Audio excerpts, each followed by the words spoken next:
This is one of the trees I looked at to kind of decide how how I should do the bonsai out front. So this is number one, and this is kind of the best one.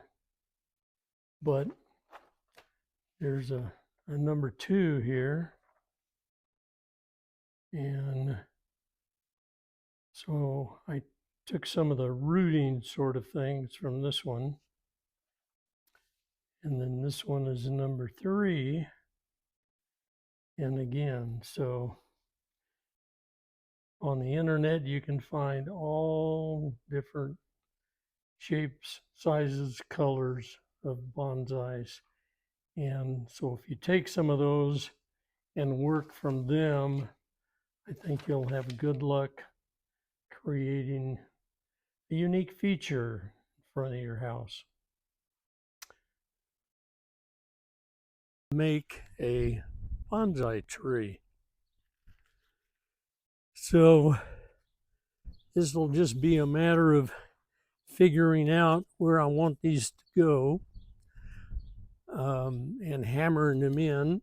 I want the trunk to kind of come up this way and then turn and come on up.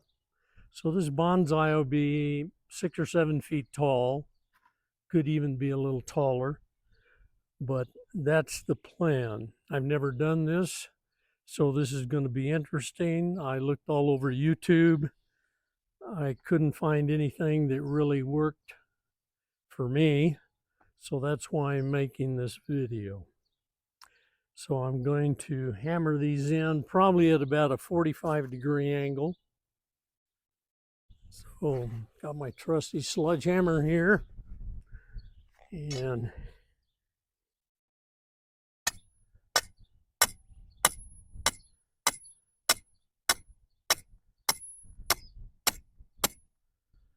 so I'm going to work on putting all 5 of these in and getting them up to the point I want. Again, this hole is about 1 foot deep, maybe a hair deeper, but that's about it. I've got the rebar hammered in place now, and you can see the hole. And this grass is a fake grass, so it's got spikes that tend to hold it down. But I'm going to kind of extend some roots on the bonsai, make it look old. So that's the first step. Now we'll add in some other rebar, be 3/8 inch, and a lot easier to bend than this stuff. When I hammered these in, I actually bent some of them to kind of slope in the direction I want this trunk to go.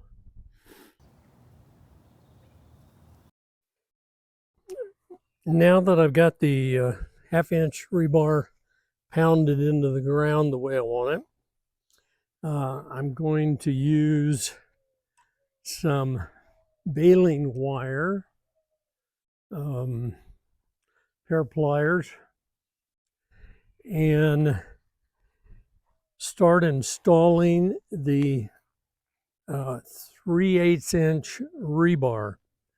So I'm wanting the trunk of this to head up this direction. So I'm going to tie these rebars together, and I've got 4 20-foot 3/8 inch rebar. They were $6 a piece, so it's not much in the way of money, but it's just a matter now of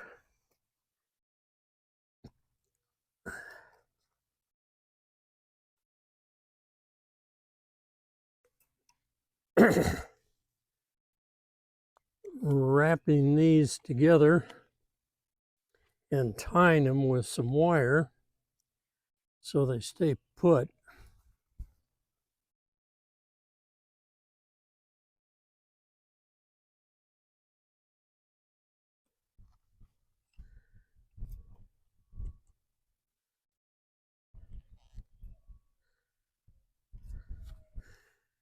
And I've got this other one here. And I think it's going to be about right there. So this is going to be kind of a trial and error.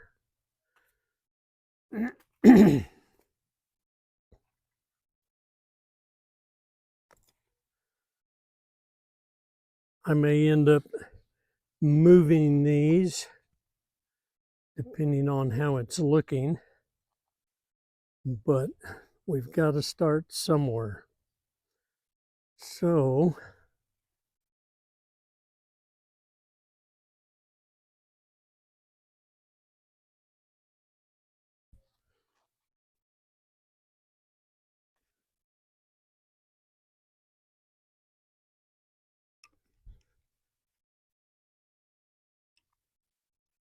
and all of this is going to be covered in concrete, so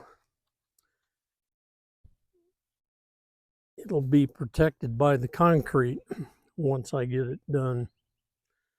So I'm going to continue. When I get these four in place, I'll start the video again so you can see what it looks like. Here I've got the original rebar that I pounded into the ground, and I've hooked the 3/8 inch rebar to the 1/2 inch and pushed it out the direction that I want it to go. And so we'll get on to the next step, which will be covering this in a expanded mesh metal, so it's kind of like a pot that we can pour the concrete into. So here in Las Cruces, it's over 80 degrees now and climbing. So I think I'm going to call it a day and start in the morning.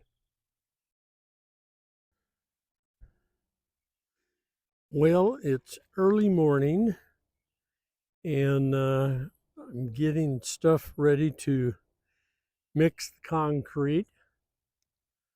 I've got a water hose, my electric cord, a high-powered drill with a mixer, 2 buckets, one to mix the concrete in, another one with water to clean off the tools. And I'm going to start out with a high-strength Sackcrete concrete mix. And this has got basically sand, cement, and small gravel in it. So this will be the base. Now, there's a couple other things I got. This stuff is a powder, and they call it a super plasticizer. But it's called a high range water reducer, and this lets you mix the concrete very dry, and then you add a little bit of this powder and it liquefies it more. So it makes it easier to pour, but it doesn't lose its strength. Then there's another product I got, and I'll be wearing a mask and goggles, so I won't be able to talk much. But this is PVA fibers, and these are super fine fibers that you mix into concrete. And it actually makes the concrete flexible. So if you go onto YouTube and look for flexible concrete, you can see what it does. I mean, they actually put it under a hydraulic press, like a 2-inch slab of concrete, and rather than breaking, it just bends. So I will be using these two items, and I don't want to breathe in either one of these, so I'll be wearing a respirator as well as goggles. So I'm going to go ahead and start mixing things up, and I may shoot a little video, but I won't be able to talk to you because I'll be all masked up. And I've got everything ready to go this morning, so I'm going to get with it. Well, I had to give up on this big paddle here. Even my big drill couldn't handle it. So I've gone to a smaller one. This is more for plaster. So you might want to consider that. So I've used about 1.5 bags of the concrete with the, so this is what it looks like now. And I'll need to put expanded metal around this now and start working my way up, pouring down onto it. So we'll work on that tomorrow.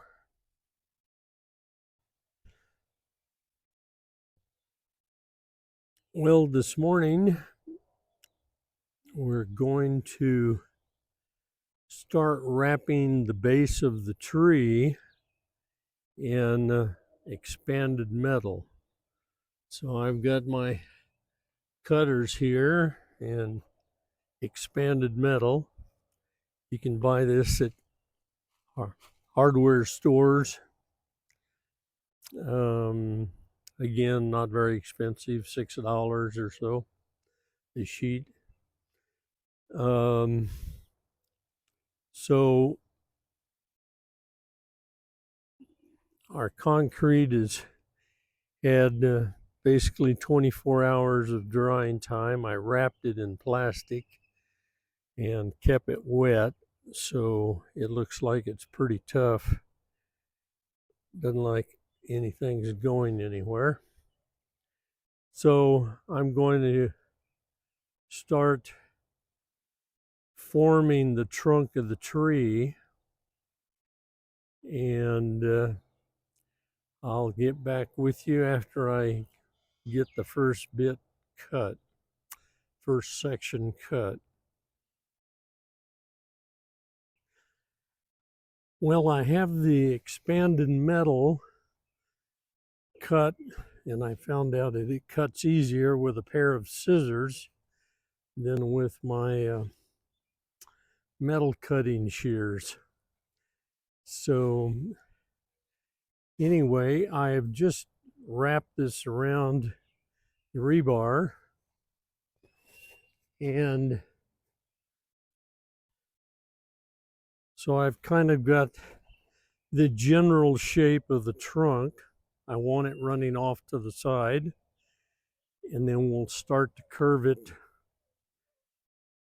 towards me and come on up. So now I'm going to wrap this in plastic so all the concrete doesn't ooze out through all the holes, plus it'll keep it wet until it cures. So I'm going to wrap this in that plastic bag over there and tape it. I'll shoot that when I get it done. Well, I've got the expanded metal wrapped in plastic. I used good old 2-inch packing tape around it. And I've got pretty much the lean that I want. And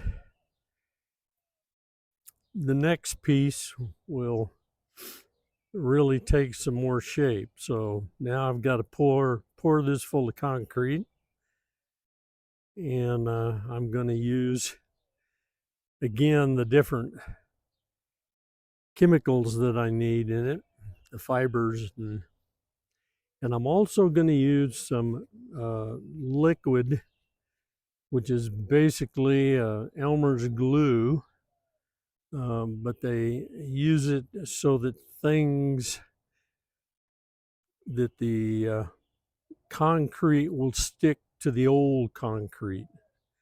So we need to make sure we have a bond to the bottom on this. So here's my next go around. Okay, I've finished wrapping it with a black plastic bag around the expanded metal, and then I poured into it the concrete, which has all the additives to it. So this is about this full. So I'm gonna let that set, and tomorrow unwrap the plastic and see where we're at. Since this is my first time building a bonsai tree, should be interesting. So anyway, there, and of course, I've got fake grass here, and I didn't want to get it messed up, so I put some plastic down. This morning, I unwrapped the trunk that we've started on. I had plastic bag wrapped around it to keep it moist, and it's looking fine. It's on the right slant that I would like. So what we're going to do now is we're gonna start bending these 3/8 rebar over this direction and come up with the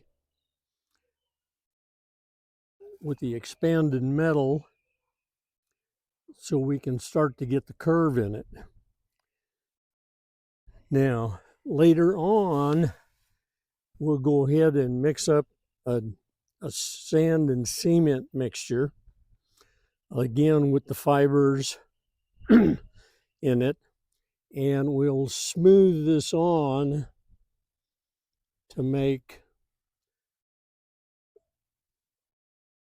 to correct any bumps and everything. So we're gonna put an outer coating on this, and while that coating is still wet, I'm going to take a bark mole and press into it so that we have our bark that will come back later and paint and antique it. So I've got a tree, one of my neighbor's trees actually, right over there, that big green one, and it's got a nice bark pattern on the trunk. So I'm going to make a mole of the bark on that tree, and then I'll use it as we start to smooth the outside of this, adding a sand mix and cement. So this is where we're at now. So I'm going to start bending this and adding adding a little more expanded steel, expanded metal, so I can start to get the curve in it that I want. So I will do that now. Well, I've got the more expanded metal put on and kind of cutting and twisting and folding, but you can get it to go whichever direction you want. So we're starting to get the curve in it now. And like I said, I want it to come up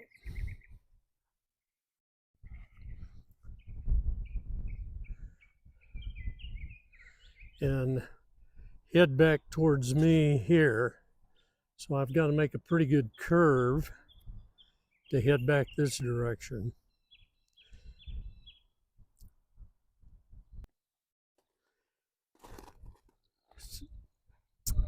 So I thought I'd give you a little perspective as to how we're doing. We've got the concrete about up to here. We're starting to get our curve in here, and this will come on up and come around. Going to try to keep the center of gravity kind of right in the center here. So we're going to come up and around this center point, and then we'll come off with some branches. So looks like we might get some rain today, so that's good. I'm going to wrap the bottom in plastic, wet it all down good, and we'll let it set overnight.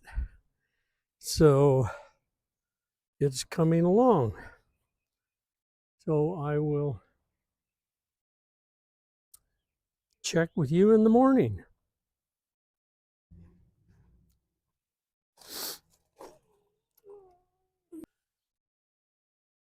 Okay, this is my neighbor's tree, and he gave permission for me to make a mold of the bark.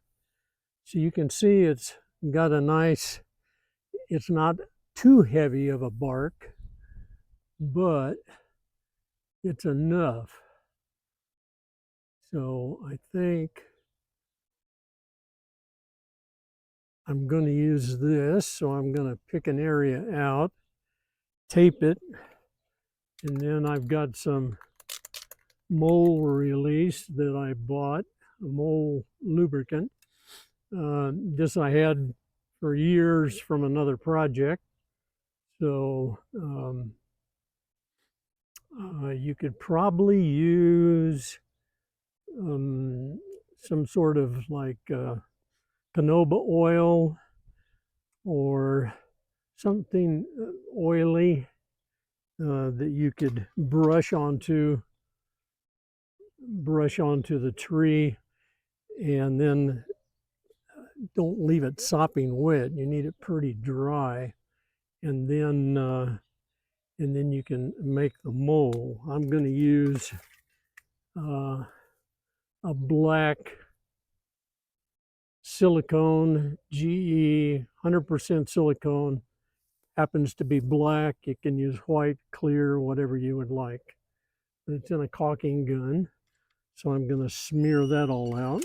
I do need to go get me some gloves, so I'm going to tape off an area here and then go get my gloves.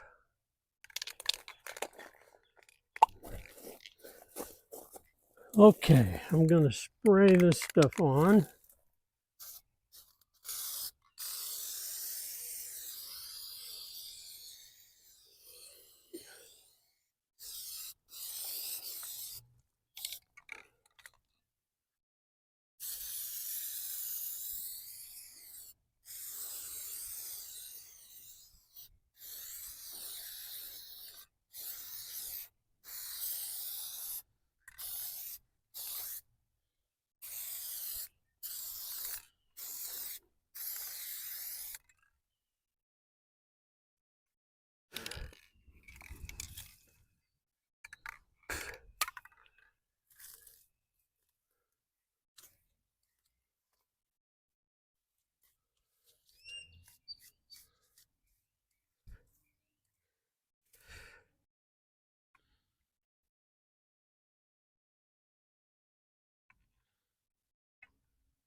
You can buy bark molds online.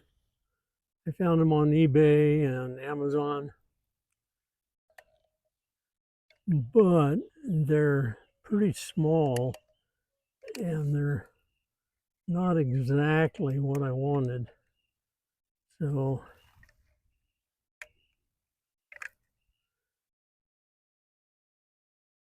I figured for the price I would pay for those, I could make my own.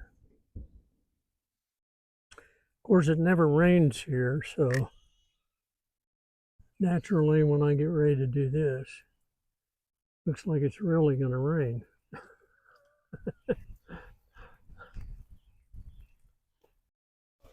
That looks like about it. So now we'll just let it dry.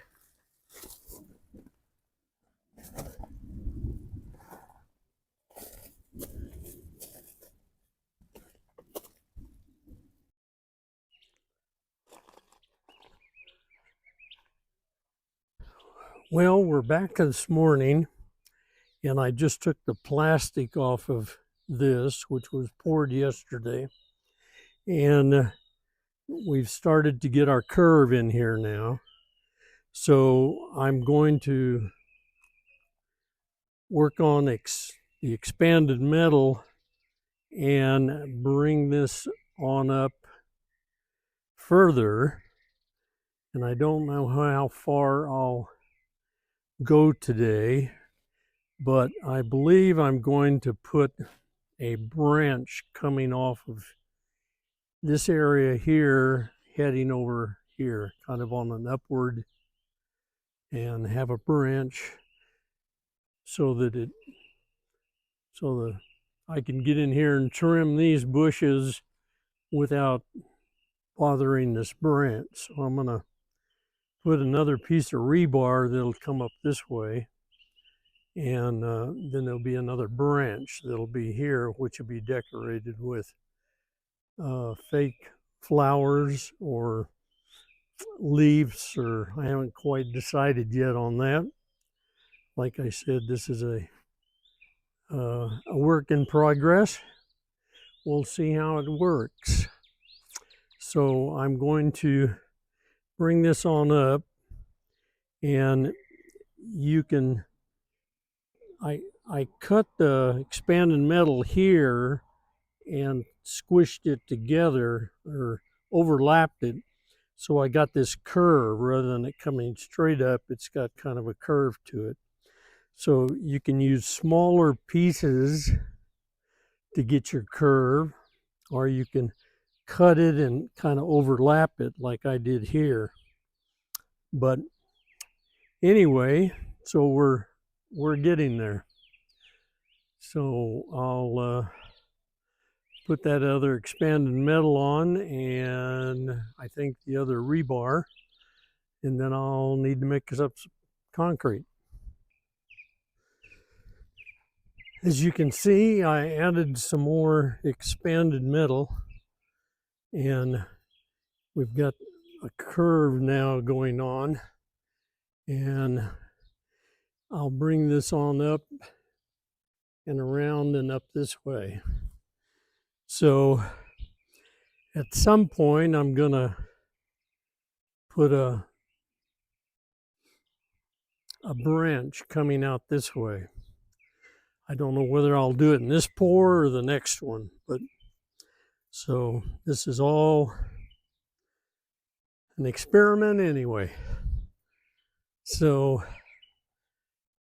I think that's about it. I'm going to cover it, wrap it with the plastic so the concrete doesn't come pouring out, and mix up another batch and pour it.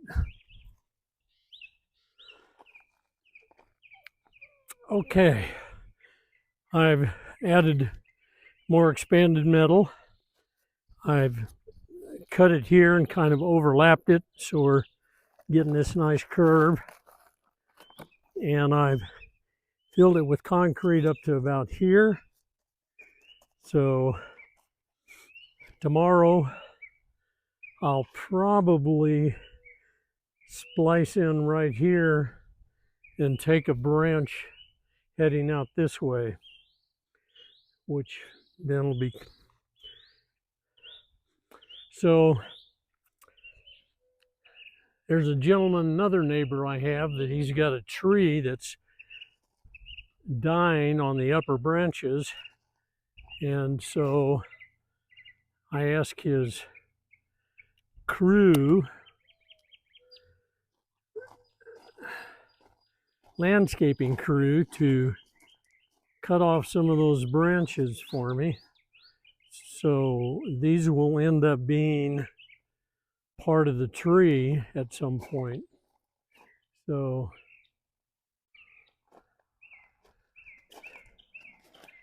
and the tree that I'm getting the branches off of is that one right there behind this little station wagon. So you may want to gather up some branches if you're going to do something like this. And I'll show you how that works later on. Tomorrow's another day. As you can see now, we've got a pretty nice curve coming up. And this is going to extend on around and head off this way. But I want to put a branch over into this area here. Not too long. So I got a 3/8 inch rebar, kind of bent it. I'm going to cut a little hole and put it into the next section that I pour concrete in. So that's, and what I'll do is put a piece of PVC, probably 1-inch PVC over this, and make it a little longer than the rebar is, so that when the time comes, I can take some old branches, which I've gotten in different places, that have about a 1-inch diameter branch on them, and be able to slide it into the 1-inch PVC. Then I'll put some of this expanded metal around this branch and bring it from a thicker area to a thinner area, and so that we get a halfway decent transition. So I think I'm going to try to get about that angle on it right there. So I need to work on that a while, and then add some more expanded metal and come around a little more. So I'm going to be doing that. Again, I'll be cutting the expanded metal and kind of piecing it as we make this turn. So, and all of this will be covered up whenever we start putting the finish coat on it and stamping the bark pattern into it. So that's the plan for this morning. I got the next section wrapped and poured with concrete, and I've put that rebar in, which is going to be this one here, which is going to be a branch out here. When the concrete gets dry, I'll bend that up some more. But we've got a nice curve going here. And again, we're going to bring that on around.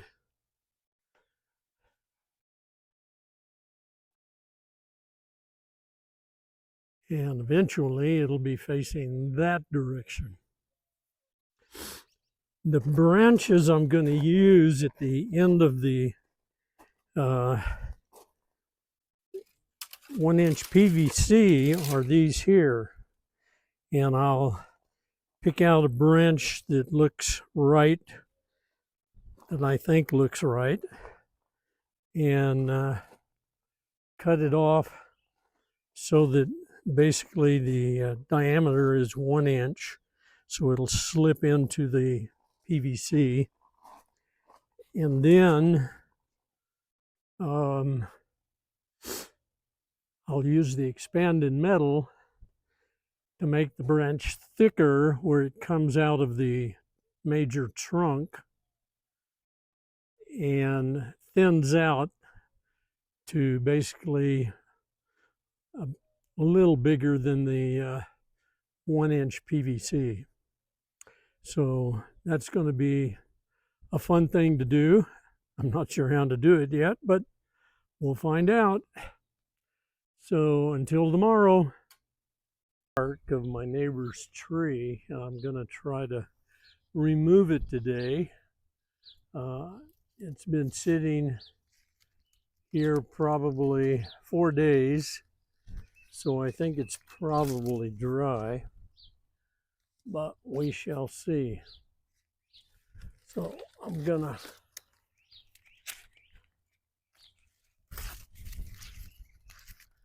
see if I can remove it without messing it up.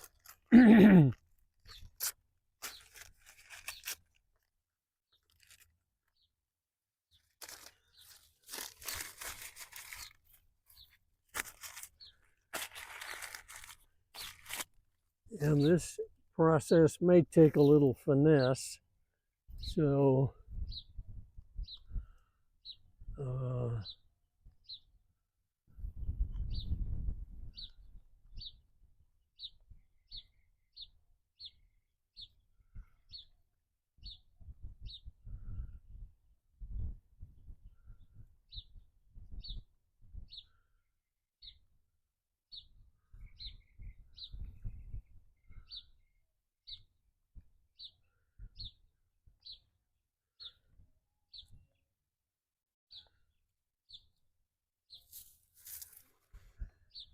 So I'm going to work on this a while and see how it comes off. So I'll see how it does and get back on the video. Well, I've got part of it off now, but you can see it's taking some of the bark with it. That's okay because I'll just clean this up after I get it completely off. I found a little plastic tool here which helps. So it's kind of a pull and tug to get it to let loose, but it seems to be coming along okay. Just going to take a little while. I actually thought it would come off easier than this, but hey, we're all learning, right? So when I get it off, I'll come back. See ya. Bye. Well, it took me about an hour, 45 minutes or an hour, to finally get the mold material off of the tree. And of course, it took along with it some of the bark, which is fine because I'll go in now and clean the bark out of here, and then that will give us a nice pattern for our tree. So anyway, that's the side that we'll use once I get the bark all cleaned out of it. There's how it was initially. So, and of course this tree will turn back to gray once the UV sun hits it for a while. So anyway, we got our bark pattern. Well, as you can see, we're getting up high enough now that I need a ladder to hold the rebar up. So today I've added 2 sections more, and I've added an extra rebar here, which would be a branch going out that direction. These other rebar are going to come around here and head this direction, and we'll probably have 3 different limbs going out. Um, but so far, it's gone pretty well. Um, I did get the bark off of the tree, or the mole off of the bark. And so, anyway, this thing is not going anywhere. So, but I've had to get a ladder to keep the rebar up. And I've got a bigger ladder, which I'm probably going to have to use tomorrow as we get this on up, because I actually want this to be about 7 feet or so. We'll see how it goes. Again, this is all an experiment. So, till tomorrow, we'll do it again.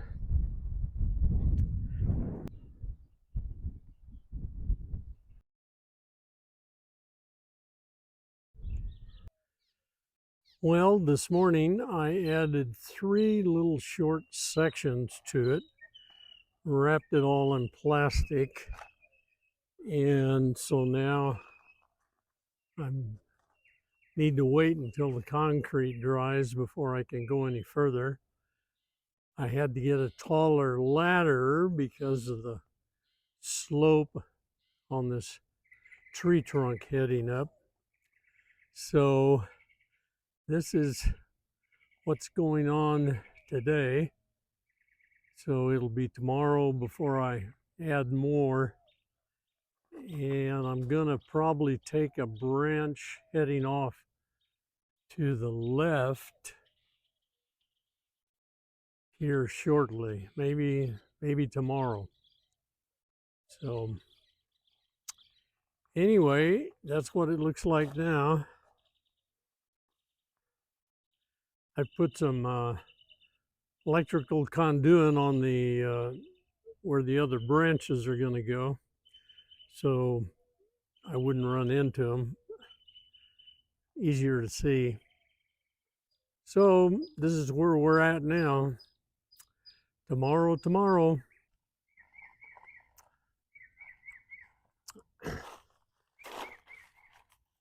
I've added on a few more pieces. They had to be small because I was making the turn.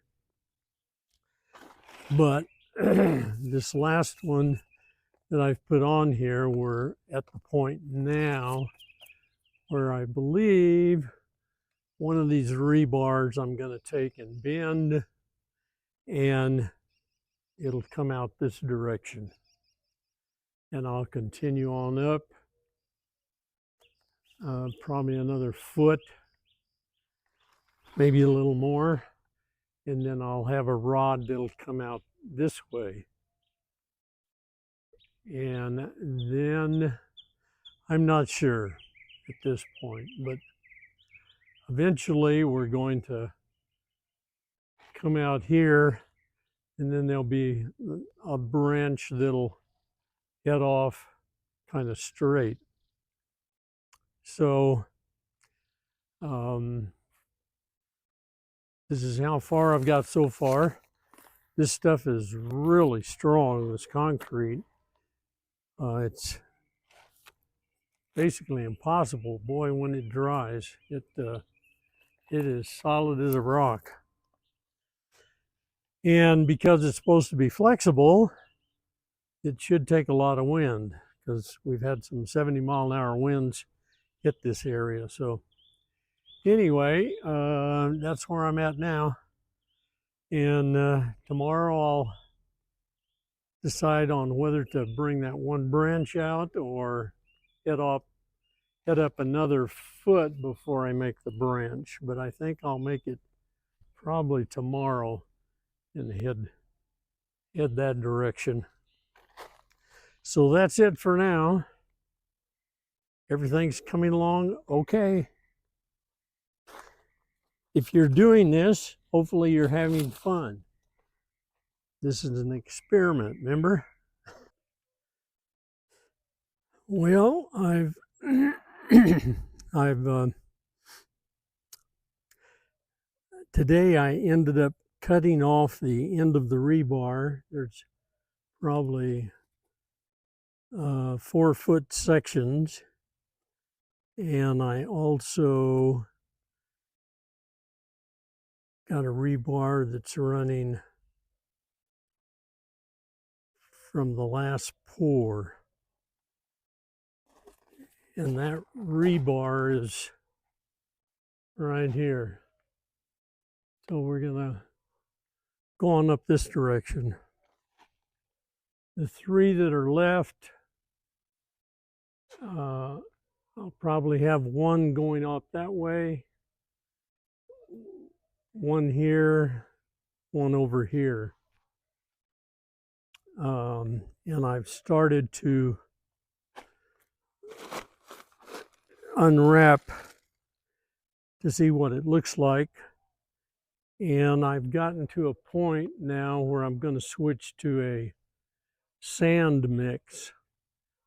So this diameter is getting so small, I'm having a hard time getting the rocks and cement down there. So I'm going to switch to something that maybe I can even pour a little bit. But that's where we're at now. It's looking pretty good. So we'll have at it again tomorrow. Okay, I'm going to try something new on this branch.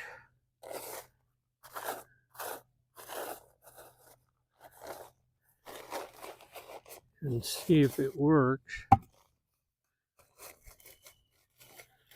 Sometimes I feel like I'm getting more down here on the tarp than on the plastic. But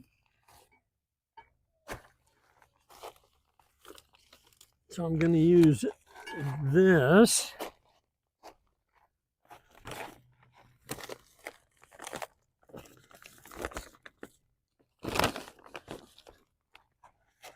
And I'm basically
so it's kind of slow process working the concrete into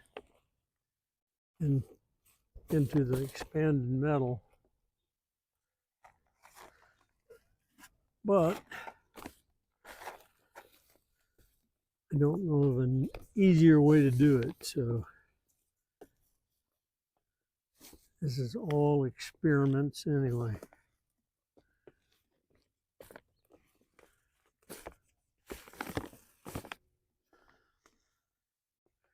I've got the mortar mixed pretty thin, so it can get into the expanded metal.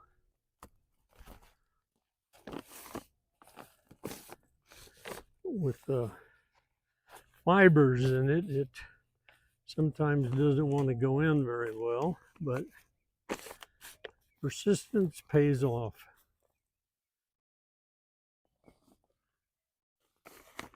And this is probably going to require me coming back tomorrow after this is dried and working on it some more. So I actually want the branch a little thicker down here and then thinner as we go up.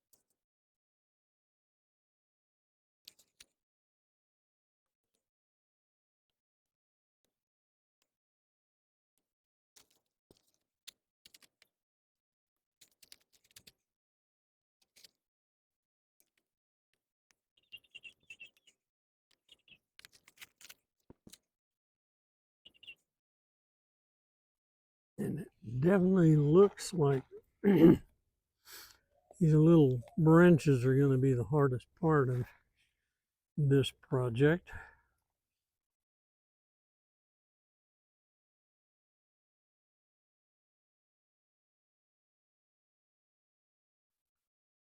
And when we get it all basically finished, all of this is going to be painted and antiqued. So it really has that weathered look.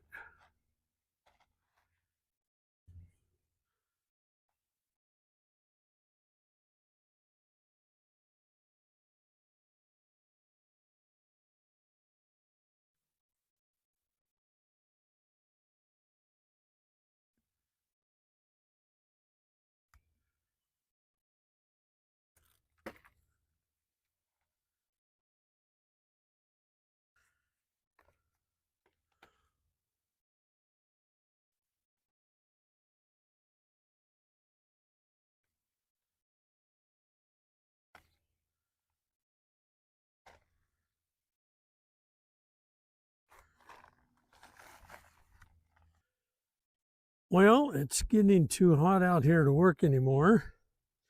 I did add another root coming off. I may even add maybe one more.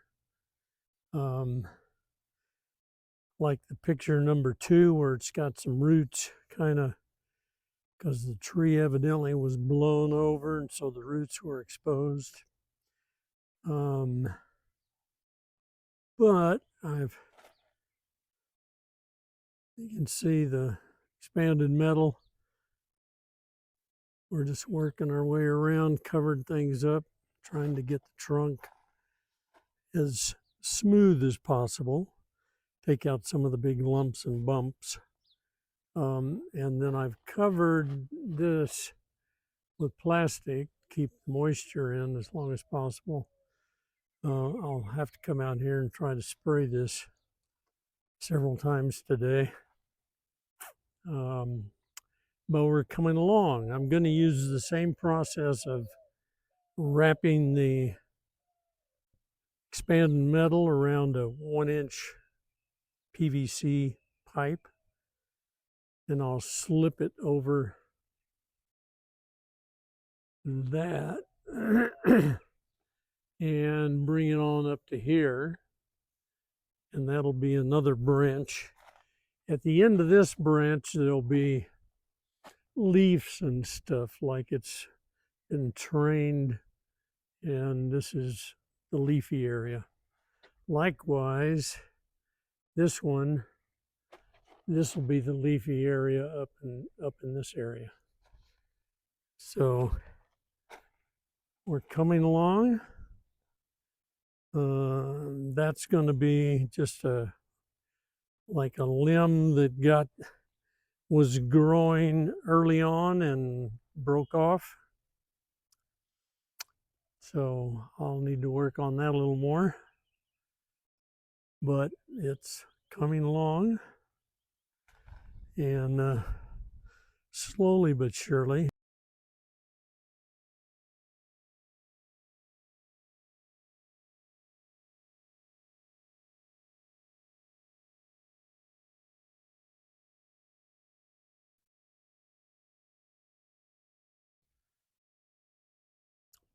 I thought I'd give you a shot of kind of where we're at this point, so you can see kind of the progress is not going fast, but slow but surely. Um, Today I'm going to take that far branch over there and thicken it up with another coat of cement. Smooth out some of the areas that I've noticed. I'll probably take the plastic off now and bend up some expanded metal for this other branch right there. And so basically it's going to be just smoothing up things.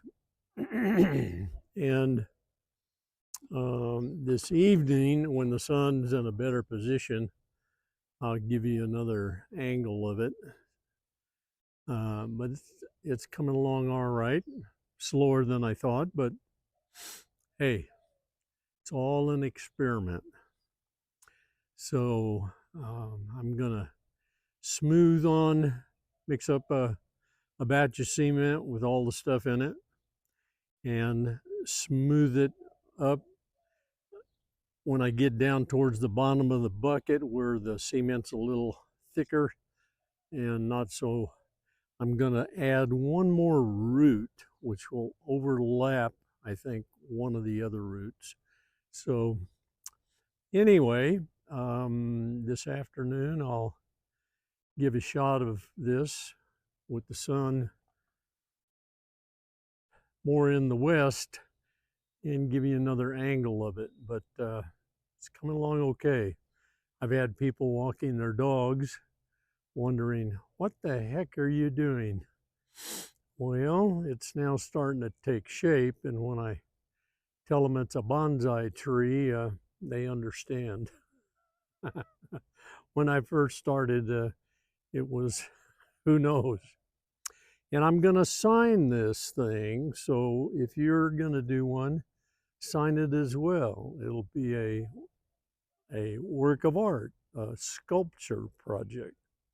So we'll get back with you this afternoon.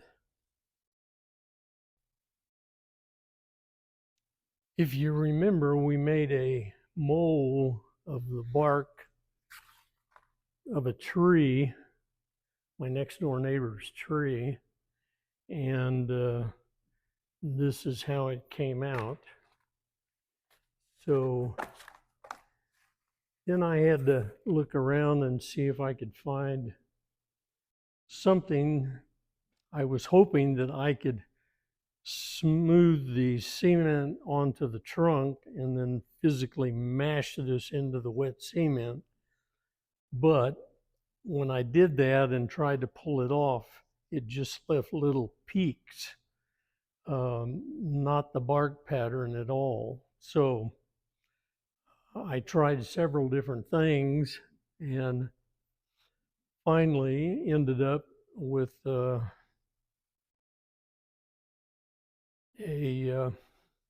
using DAP,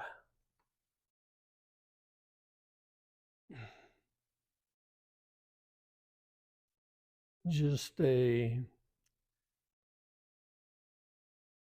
caulk, acrylic, silicone based. You can buy it anywhere for $2.50 for the tube. And I found that this is flexible enough and it dries well enough in about 24 hours that I can coat my mold with this stuff, and then 24 hours from now it's dry, and you get a flexible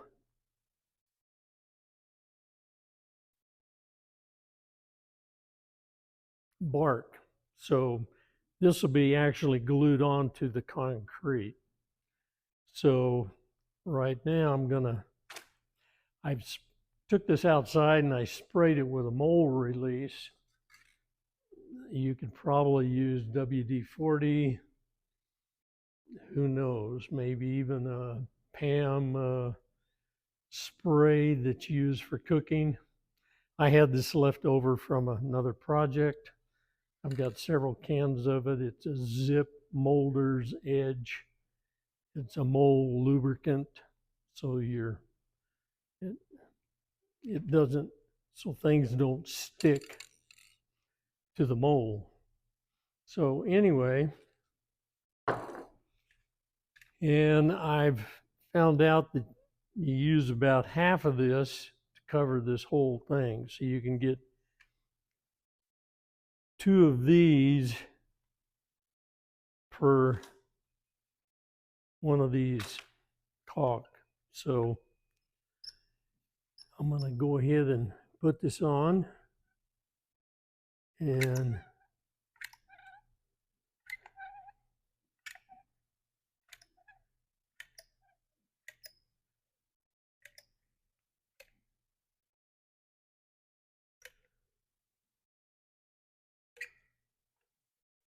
see if that's enough.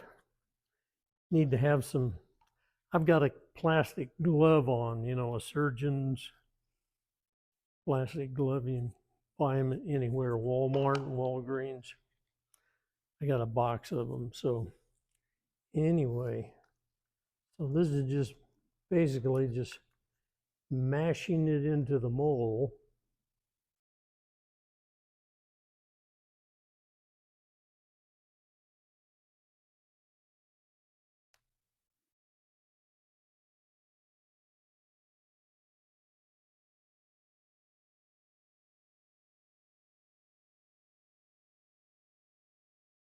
And of course you can paint on this because it's a regular caulk that you would use around door frames and brick molding and stuff like that. So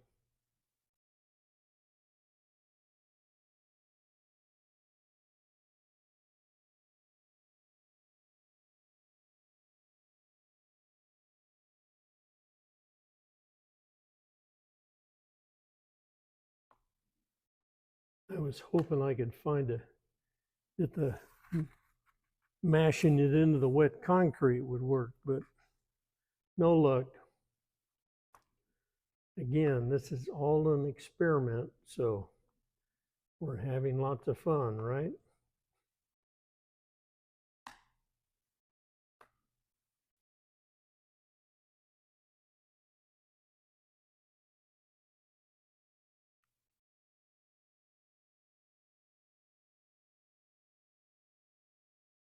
So once you've got it spread out pretty much and mashed into the mold, then I've been using a little bit of water, dip my hands in it, and then I can smooth this out.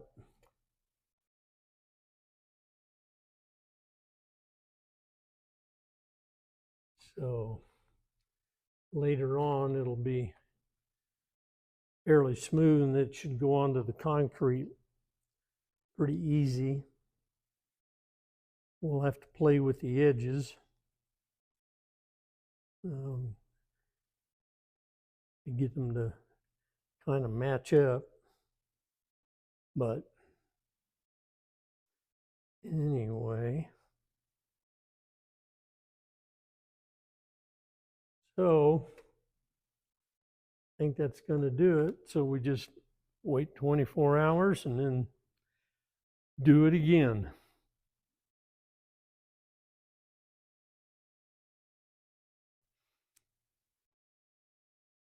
Here's the mole that we did yesterday, and it's been 24 hours, and it's dry enough now that we can actually peel it off.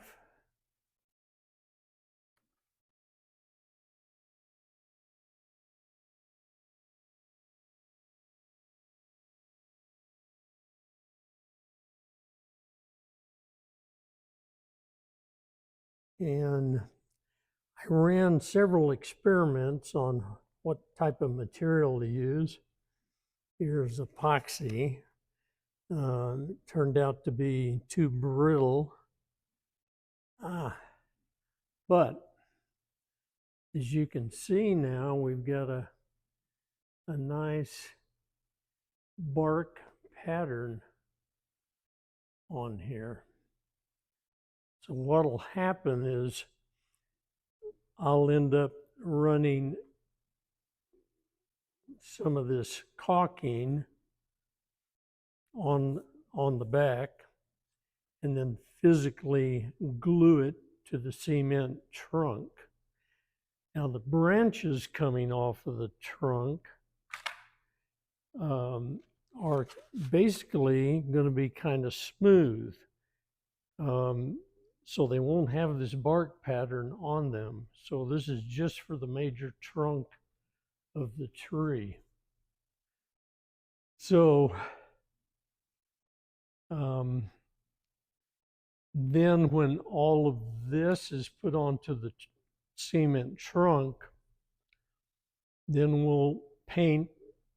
I'll paint the whole trunk with probably some color of brown, yet to be determined, and then come back over it with a gray, because the UV around here pretty much bleaches everything to a kind of a gray, light gray color. So we'll antique this in gray, and then there may be some little touches of black as well. So, but that's down the road a ways. So right now I need to make a bunch of these, and I can make one every day. And then these will be put side by side on the cement trunk, and I'll have to play with the edges so that they kind of go together nice, and probably do a little plain, a little artistic playing with the edges as they're put together. So that's it for now.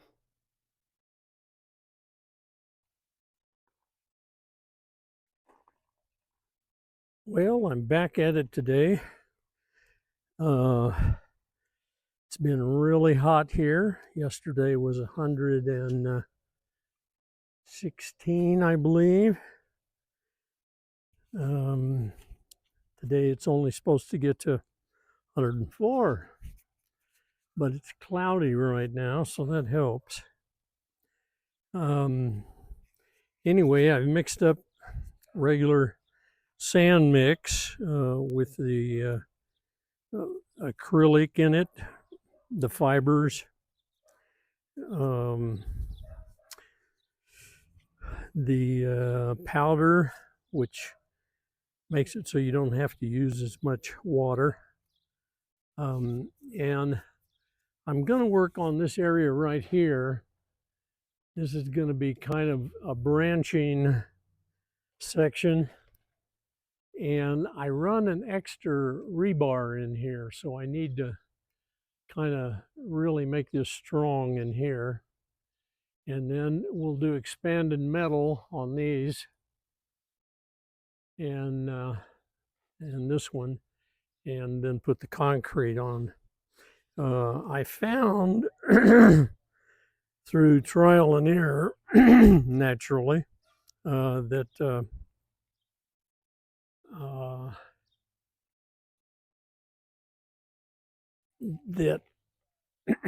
trying to get the concrete to go through the expanded mesh is kind of a pain, especially on these other branches here. But I finally figured out that if you have cement in both hands and then you clump it around and then just kind of work it with your hands, you're going to drop a lot, but you'll finally get it through the expanded metal up against the PVC.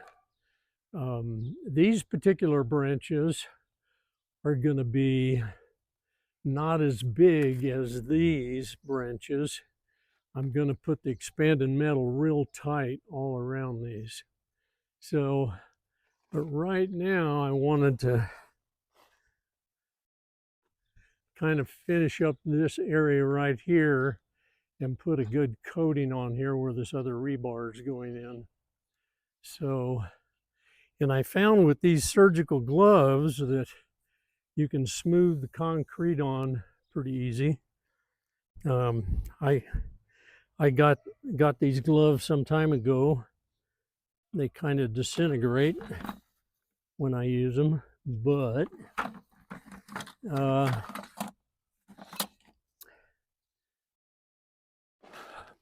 when I read that book on brain surgery, self-taught, I got me a box of these gloves so I could do a little brain surgery.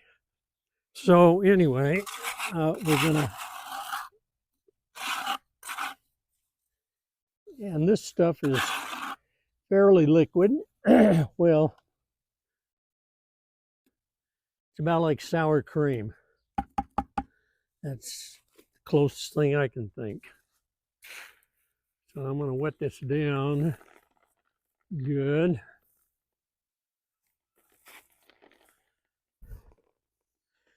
And I've got a piece of plastic down below here that I can catch a lot of the concrete that falls and scoop it up and put it back in the bucket. So it's just a grab a handful and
And when we start putting the bark on here, that's going to cover up a lot of these stems that we've got.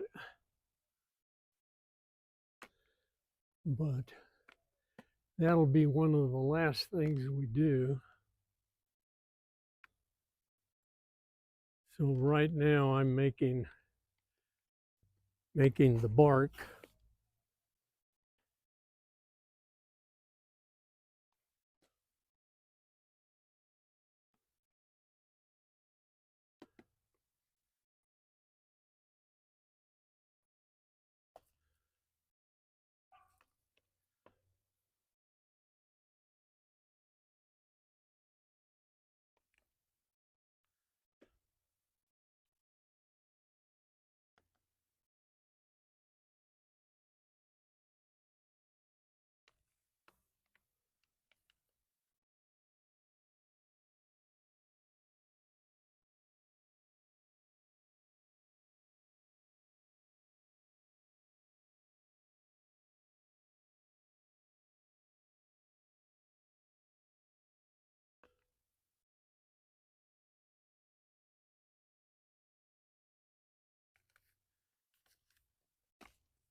I'm going to wrap this pretty good around here so it dries as slow as possible.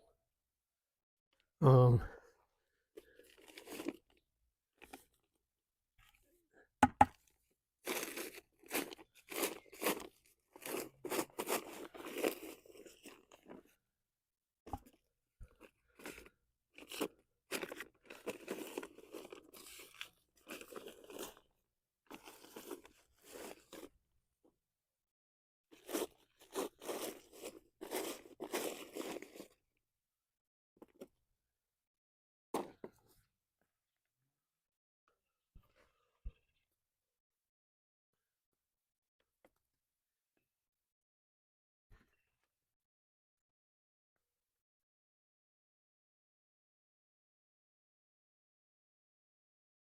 Sometimes just patting it like this will get it into the cracks and crevices.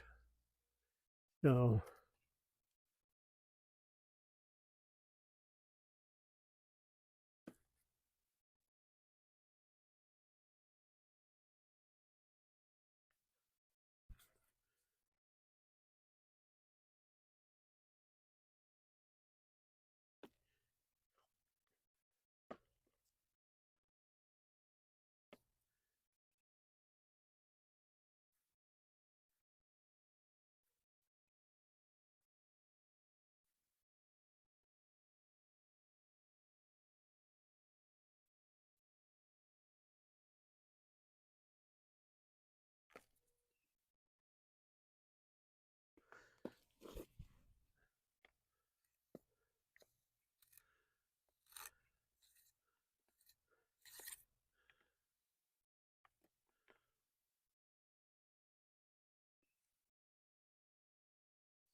about that, we're getting a little bit of rain. That's kind of nice. Cool me off a little.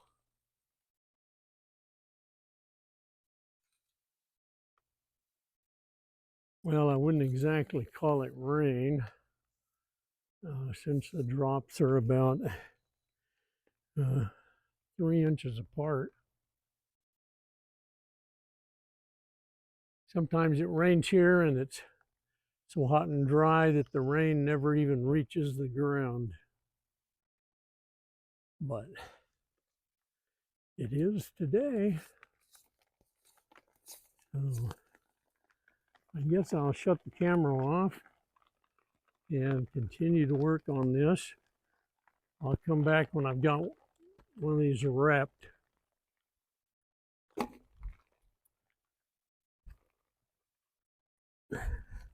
Time to change gloves.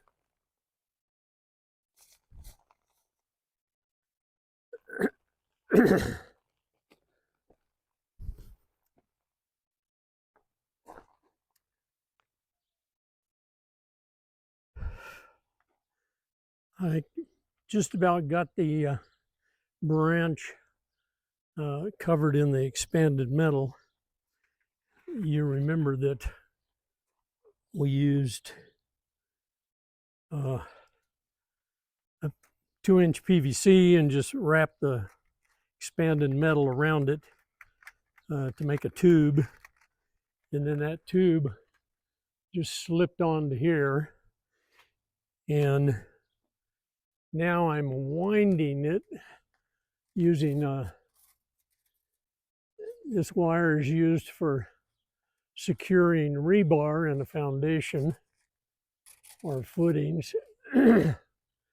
So I'm just winding it around because I don't want this branch to be very thick like the others, because there's a lot of weight on those others, and this one I don't want quite as much. So basically I'm just winding this around so it's a relatively smaller diameter. So now start putting the concrete onto it, and have to get my surgical gloves out here.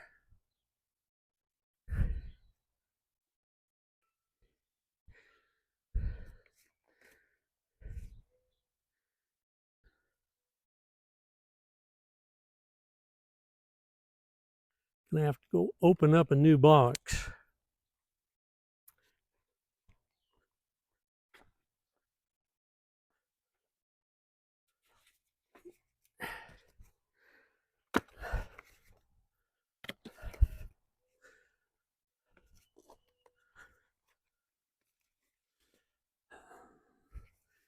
Good old surgical gloves, examination gloves.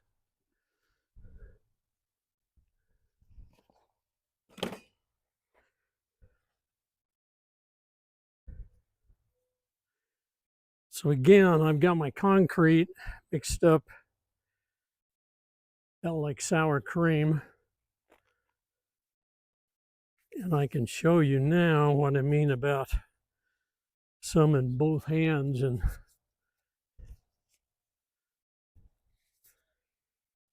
working it into the expanded metal.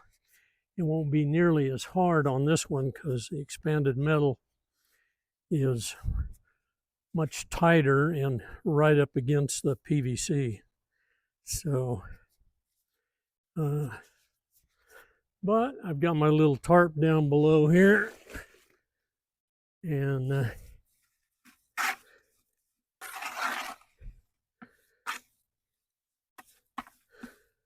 so again, what I found is you just take a little in both hands and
And watch out for that expanded metal.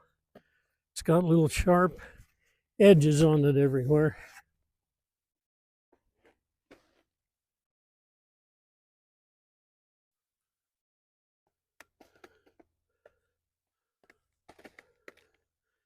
And it almost seems like you're fighting a losing battle with concrete falling off, but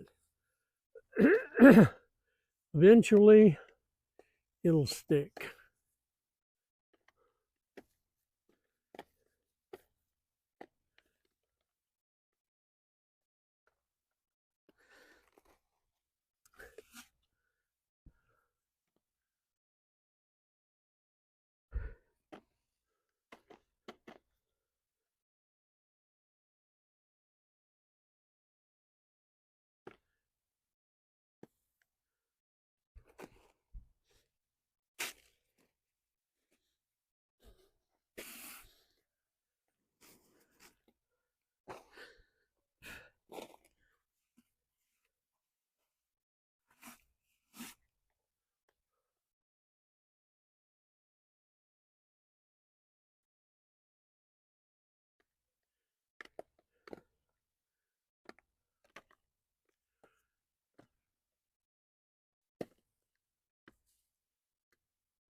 So I'm sure you kind of get the idea by now.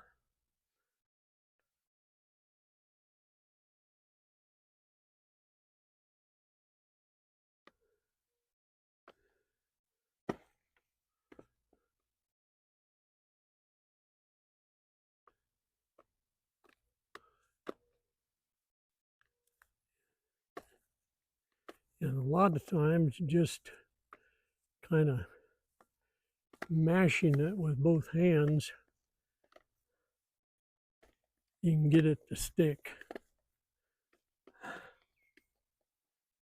This one doesn't want to stick very well. I guess the expanded metal is too close.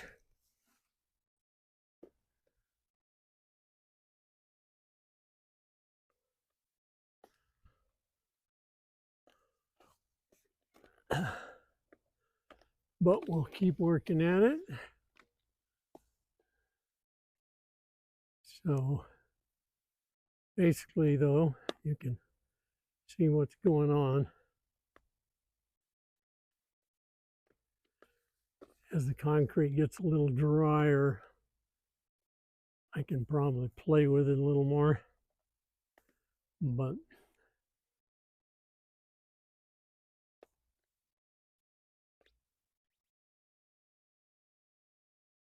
so that's kind of the way you do it. Takes a little effort, but I think it'll be worth it in the end. So I'm going to shut the camera off and continue working here. And of course, change gloves.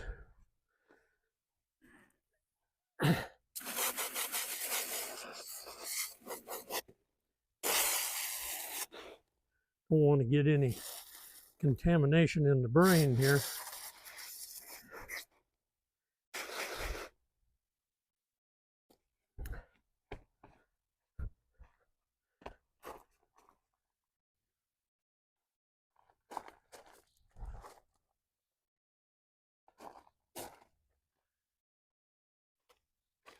Well, I've been working away here.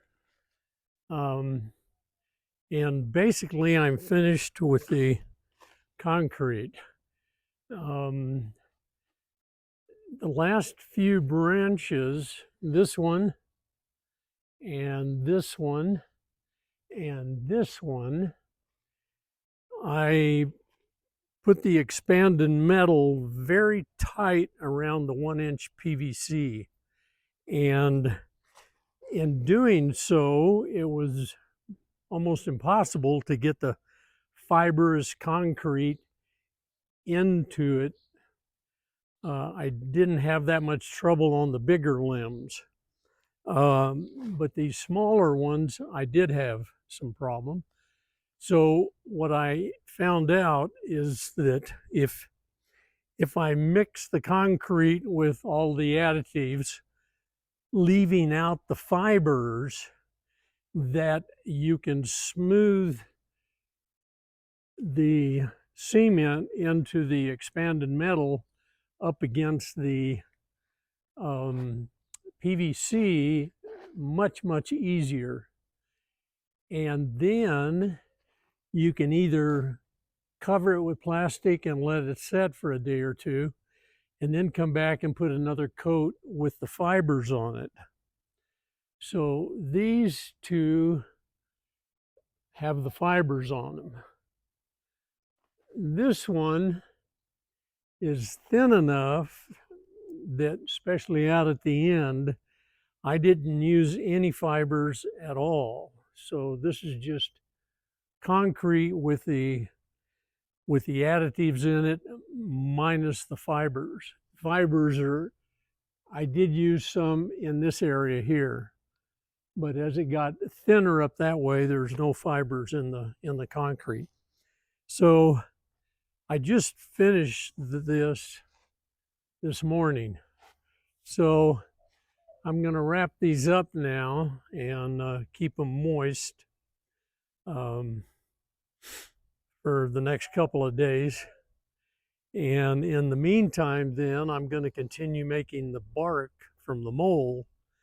I've got probably 5 or 6 sheets of that bark now, and that's going to start getting glued onto the trunk of the tree. So I'll show you how that works when I get to it. It'll be a little while. And the trunk is the only place that the bark is going to go. There may be a little bark starting on the branch, but normally young growth branches don't have the bark pattern. So I'm going to cover these in caulking, DAP caulking, and then maybe put a few marks in them. I'm going to take a look at a few trees, and so I'll put a few marks, maybe a little bark pattern here and there, but these branches are going to be basically smooth as such. So the bark pattern is only going to go on the large trunk. So, and then once that's done, then everything gets painted and antiqued. So anyway, we're getting close. We're having fun. Hopefully you are too. Remember, on the branches, if you leave the fiber out, you can squish that concrete through the expanded metal a lot easier, and then let that dry and then come back and put the fibrous concrete on top of it. Anyway, that's what I found out. So till next time, we'll do it again.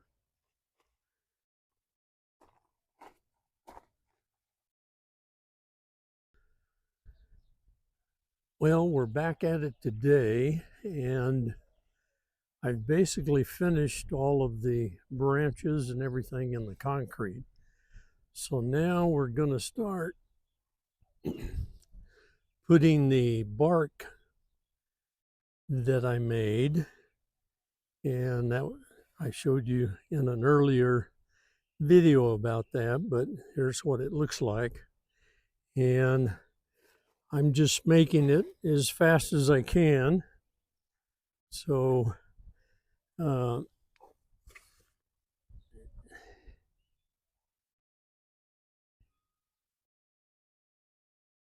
here it is coming out of the mold, and you can see it just pretty much comes right out, no problem. All right, there we go. And this has a real pretty pattern on it. So I'm going to stop the camera and set up the tripod, and then I'm going to attach some of these, show you how I do that.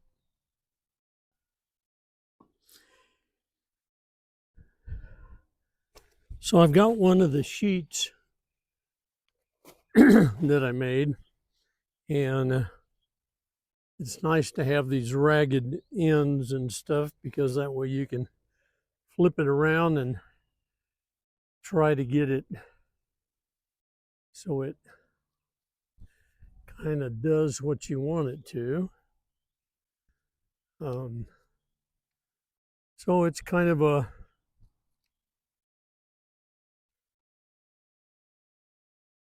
mix and match to try to figure out kind of how this is going to go together. So some of them will be easier than others, but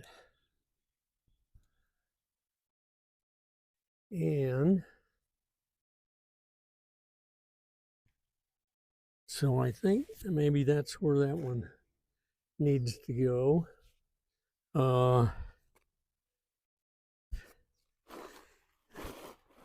Down here at the bottom, I've got gonna have to kind of bang on some things here and clean it up, but I've got 3 roots.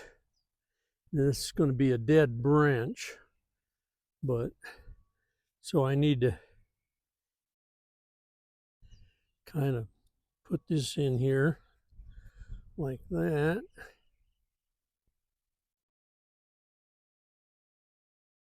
And I'm probably going to have to cut this right here.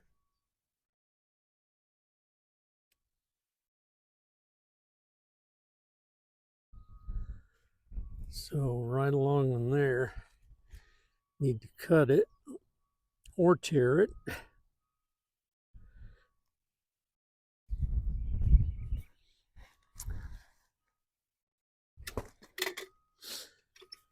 Then I've got the caulking gun. This is the same stuff that I used to make these. To just dap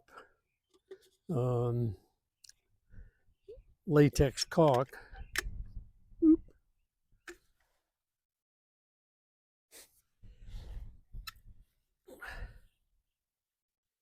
So what I need to do is run a bead along the edge.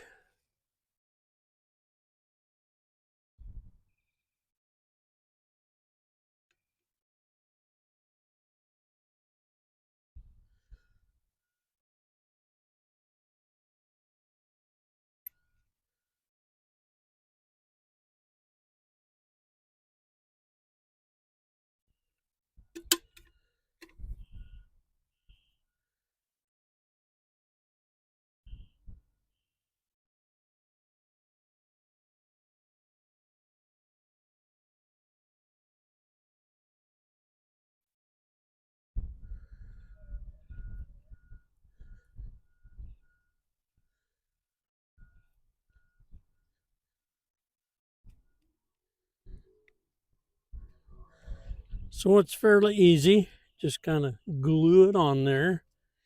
And once this is all painted and antiqued and everything, you'll never know. It'll hide a lot of sins. So don't worry so much about how neat and pretty it looks as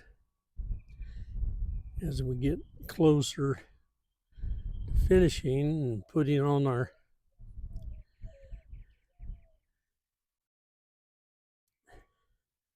so basically that's it. And of course a dead branch is not going to have any bark on it, at least this one's not. So I'm going to get me a pair of scissors and then I'll be back here.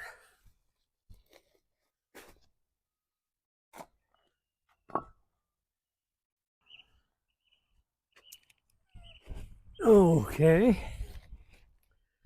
so I got me some little plastic tools here. These are actually used for installing some electronic replacement parts in one of my cars, and this was the kit to tear the dash apart.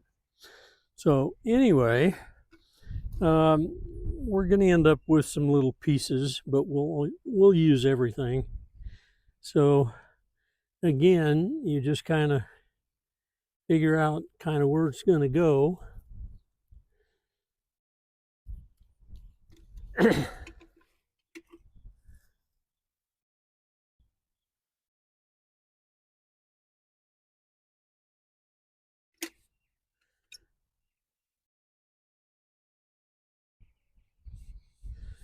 And amount of caulk.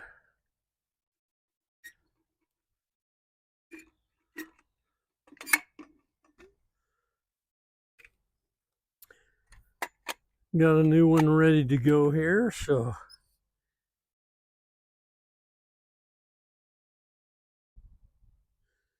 again, you need to put it right around the edges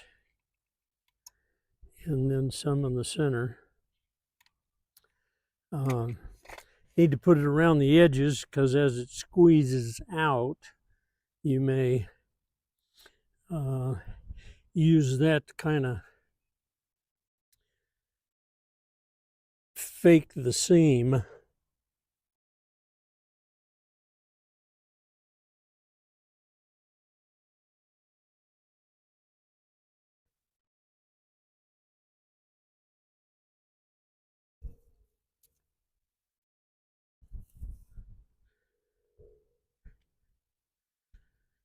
So that one's in there. And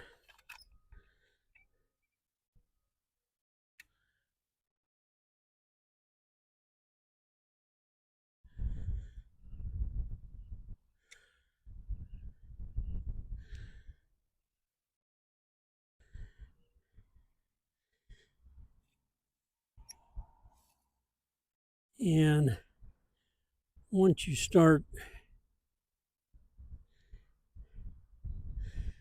actually covering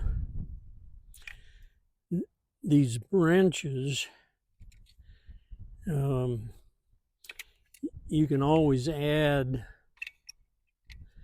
some little marks to it with one of these plastic tools. You can make some marks, and when this thing is antiqued, then all those will show up and they'll look like they should. So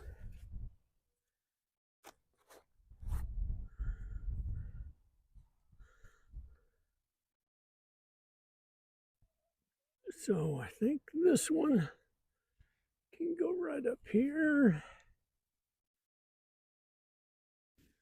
Looks like I may have to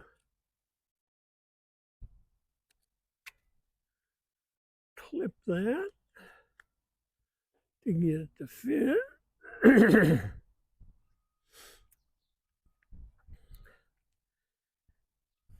And there's kind of an open area between the two pieces here, but you don't really need to worry about it. Just say you'll fake it when you get to it. So anyway, this one's ready.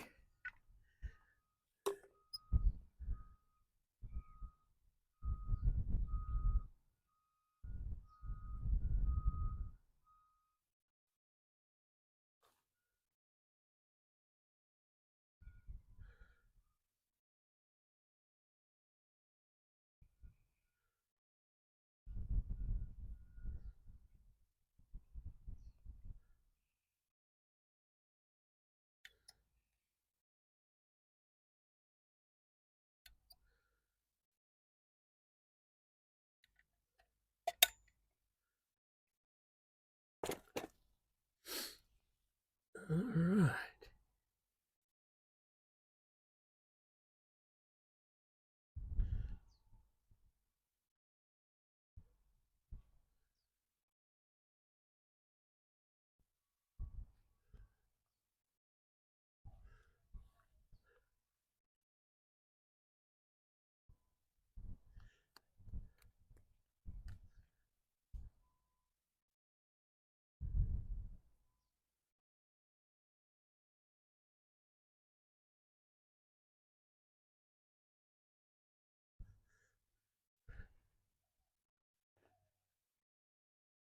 And you might want to use rubber gloves because you can always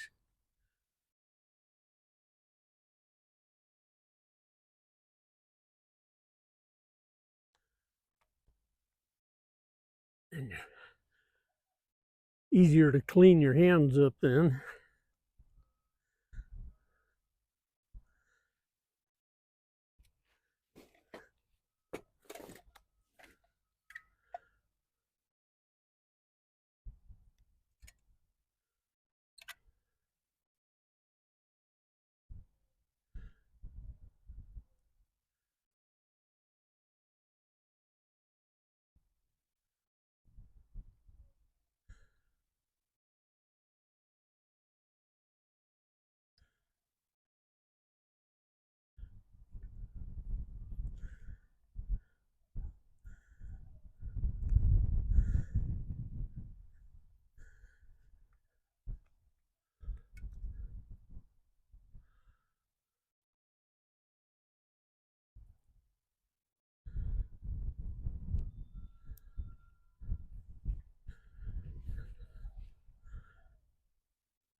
So far, so far.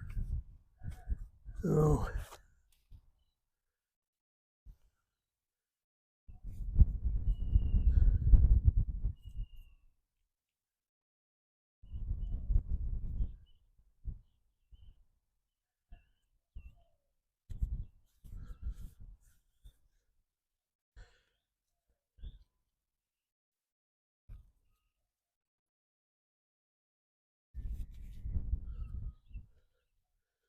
this one's going to be a little bit of a challenge.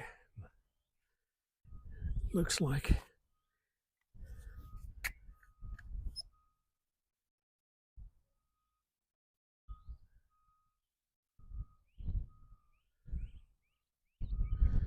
And like I said earlier, when I fill the mold with this caulking, it takes about a half a tube to do one of these strips. So you're going to go through a lot of caulk.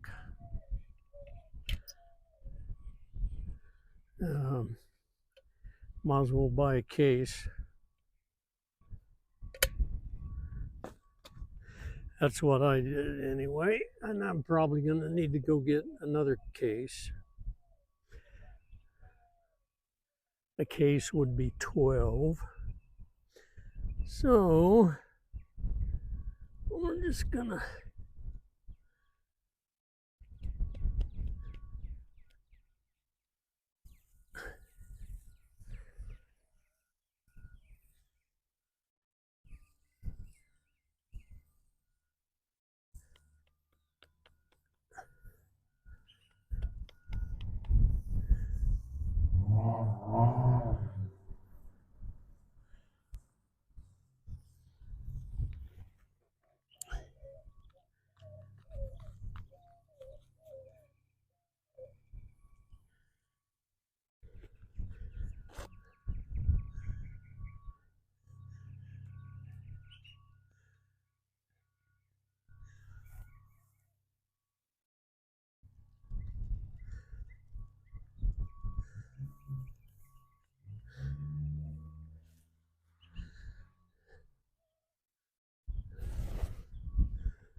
Well, looks like we got it sealed pretty good here.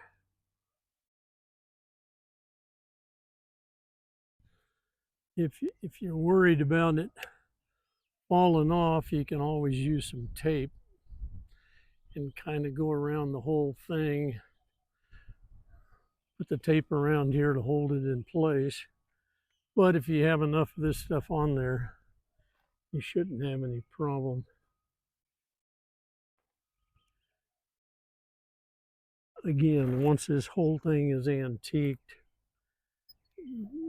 you're never gonna really see your seams or anything. Antiquing covers up a lot of sin. Oh.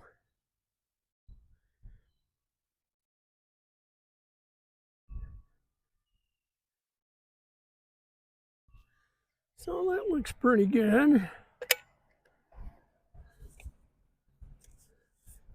This is the one I just pulled off this morning. So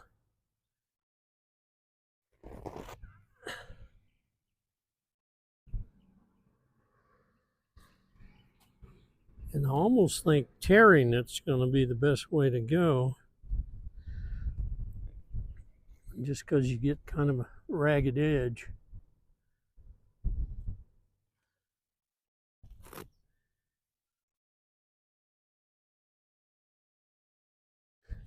Yeah, very good. So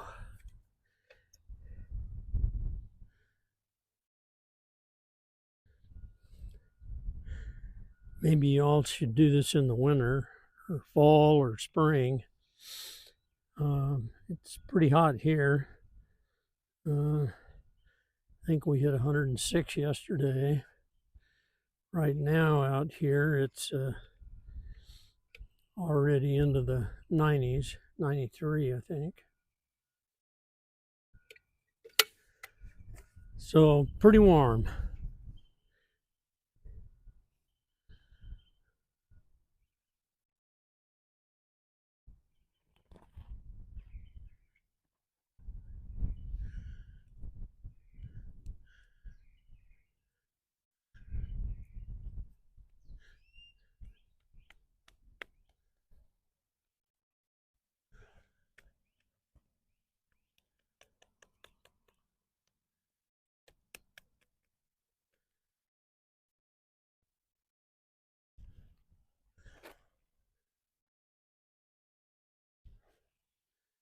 And if you ever look at a tree, you'll pay much attention to the bark.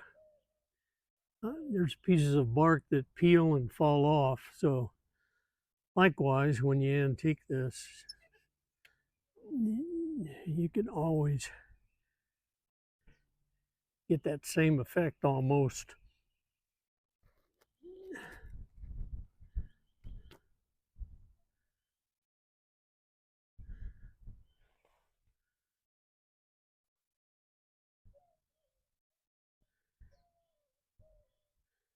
Well, that turned out pretty good, I think.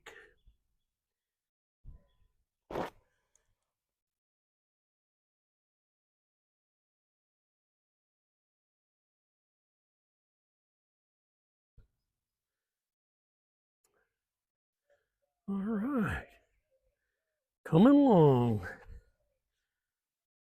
So you kind of get the idea. Yo.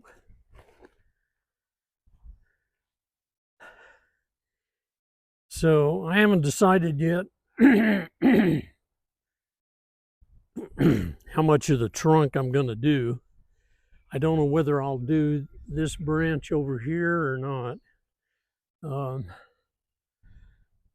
And same thing over here. I may do part of this branch right at the. Let me pull the camera back a little here.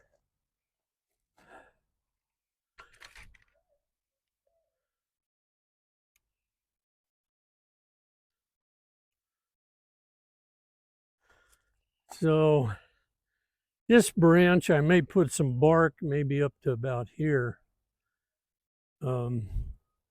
Is on the trees, they normally have bark on the older branches, and then they kind of smooth out. So this one may get some bark, even maybe running up one little edge here or something. So uh, again, take a look at some trees, kind of figure out what you want to do.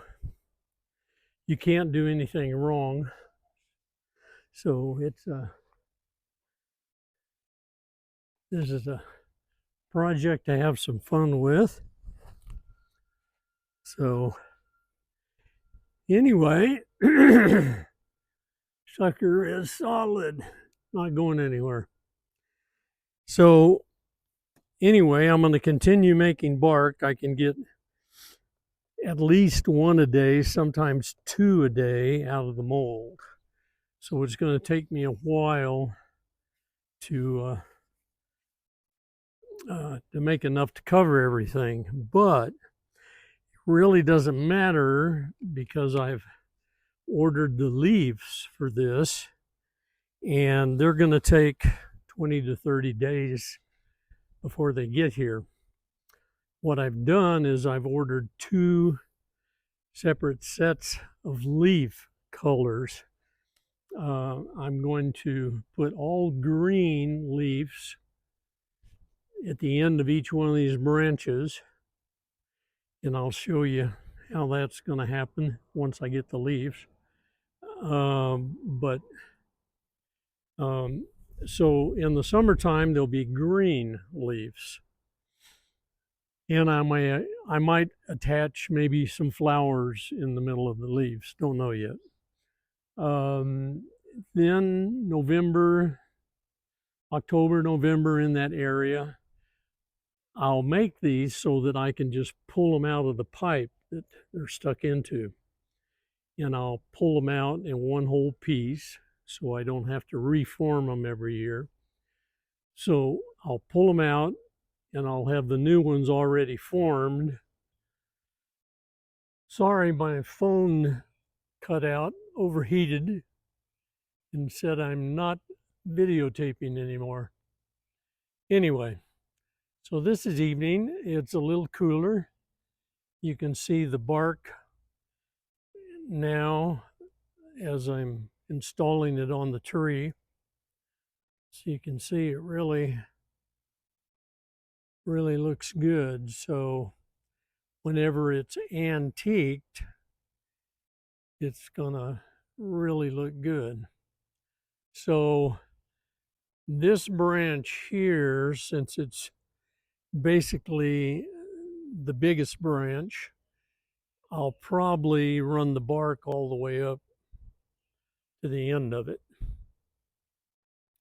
The next branch, this one here, I'll run the bark up about halfway and maybe a little bit on the left side, that branch there.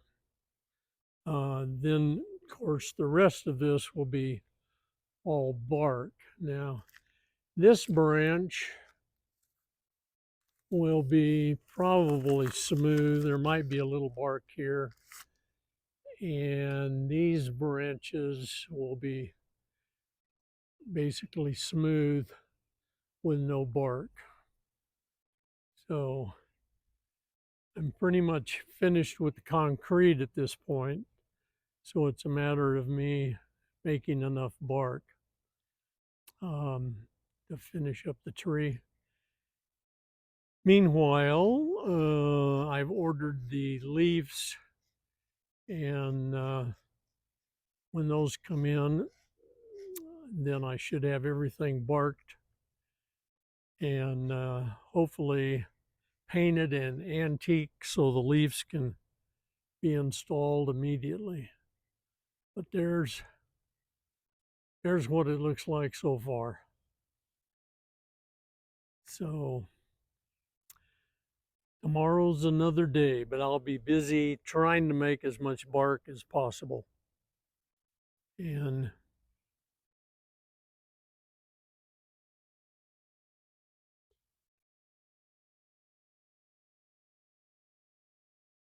And once this is all antiqued, you'll really have a hard time telling where it overlays or where the seams are.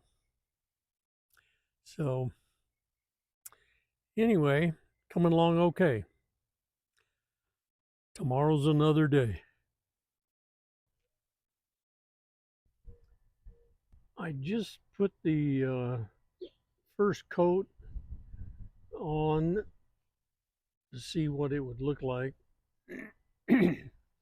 I'm gonna antique this in a minute, just to make sure I'm doing the right thing before I mess it all up. But at this point, I've kind of picked kind of a chocolate, light chocolate brown. And on top of this, then we'll go um, with a roller. I put this on with a paintbrush, but the antique will actually go on with a roller. So I'm going to do that, and I'll shoot another little quick video. Here's a close-up of the bark.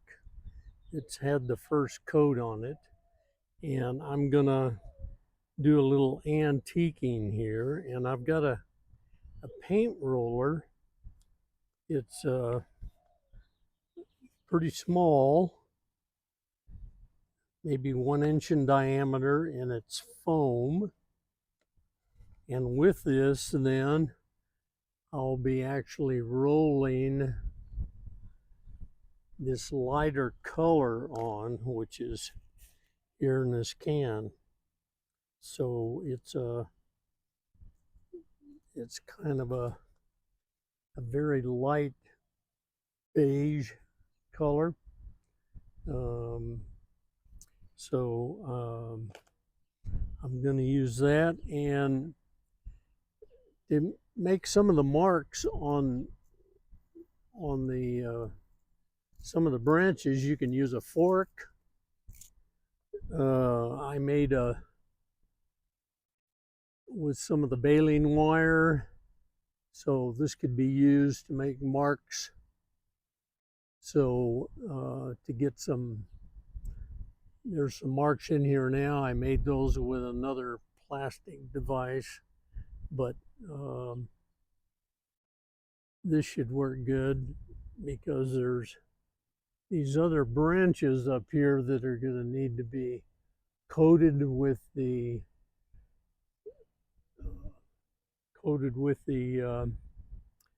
caulk dap caulk that I'm using, and kind of smooth everything out, and then use one of these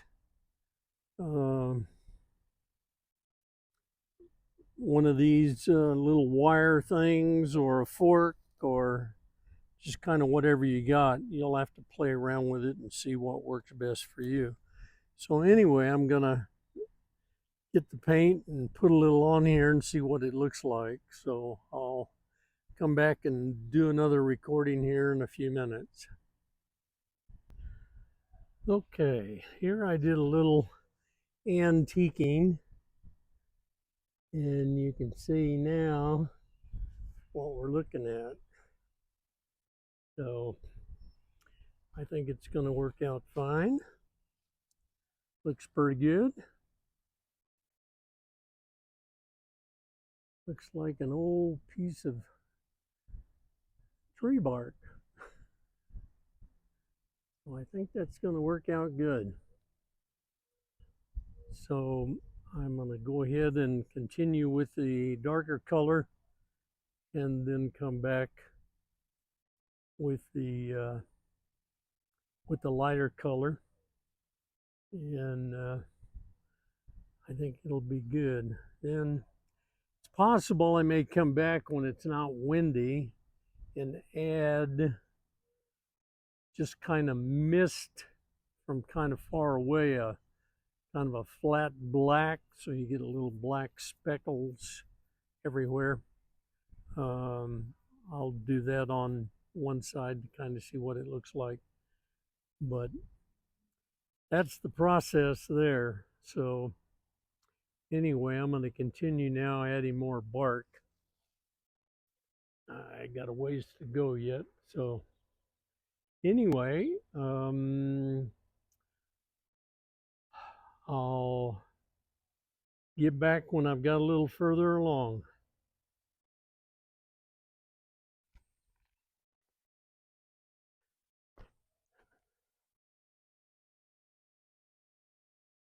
I thought I'd stop here for a second and do a little video and show you where we're at. The bark has been installed on all of the major trunk and this limb and partially that limb. The rest of that limb and these others have all been just covered with caulk, and I just squirted the caulk in my hand and just smoothed it out and covered it. And then I came back with a kind of a wire little brush and kind of streaked it here and there, so we'll get some antiquing sort of colors. So this is going to be a dead branch. This one and this one and this one will all have leaves. This will have leaves. That one will have leaves. This one. This will be a dead branch. So I like the color that I've got here, which is kind of a medium chocolate brown. And I'm going to go ahead and continue and paint the whole thing chocolate brown. Then I'll be coming back with a darker color, and I've changed my mind on the darker color. It needs to be darker than what I thought. So I'm going to kind of repaint this area and then come back with this little darker color. It'll be kind of a dark gray, almost a gunmetal gray, and do the whole thing with that color.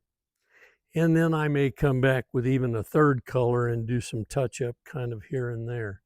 Haven't decided on what that color will be yet. So everything's coming along good. Solid as a rock. We've had some 50-mile-an-hour winds, hadn't hurt anything at all. We've had some rain and no problem.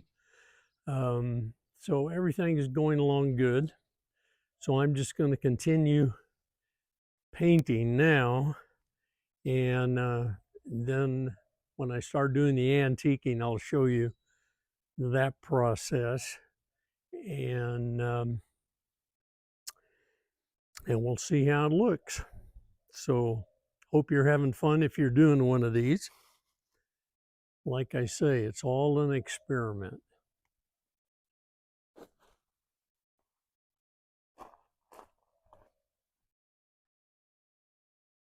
In a dowel ready to go, so I just plug those in, put the screw back in, and now I'll have fall colors all over the tree.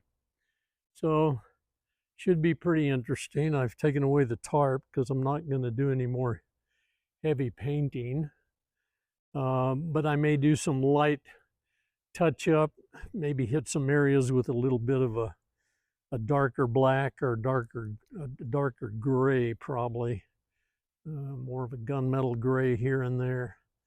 So it's all an experiment, so let's have fun. So next time we'll have another bunch of leaves on there, and I'll know which gluing process I'm going to use. This particular set of leaves, when it comes off in the fall, I'm going to redo the dowel on this one because I used like Elmer's glue on the wire, and it's not staying put. As you can see, this one has already come out. So inside this plastic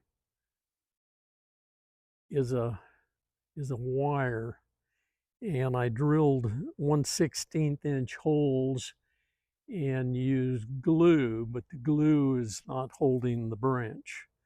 So on this one here, rather than using just the wire, I made the holes big enough to put the whole piece of plastic, which is I believe it's a 13/64 drill bit that I used to drill the holes. And then this whole plastic piece will fit right into the hole, and I can use a different glue. This one I used a hot melt glue, and the one that I've got inside the house that I'm going to do next, I'm going to try super glue and see how that works. So one of these is bound to work, right? So until the next bunch of leaves,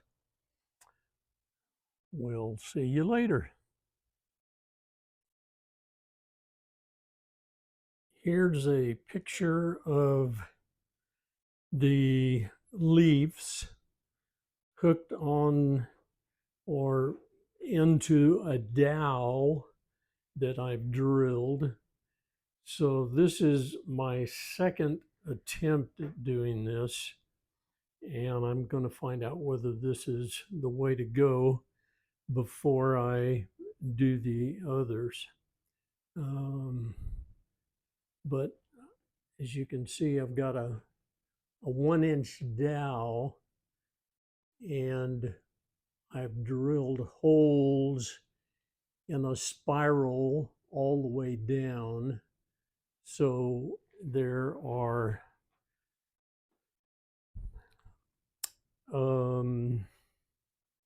each branch has about 35 leaves on it, and each branch, I believe, splits into three. 1, 2, 3, no, 4. Splits into 4 different, and each one of these has a fine wire in it. So there's 4 fine wires that run into this. And then there's a large, thicker wire that runs in here all the way to the end of the stem. And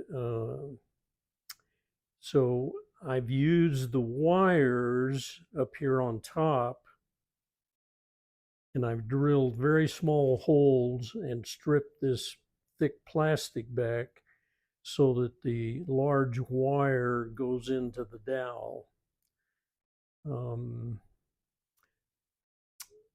So if this works out, I'll show you how I proceed with these. So, but this is what it looks like before it goes onto the tree.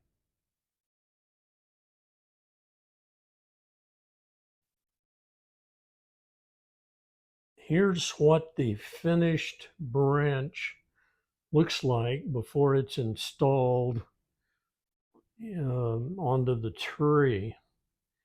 And it's a 1-inch wooden dowel, which will fit right into the 1-inch PVC pipe.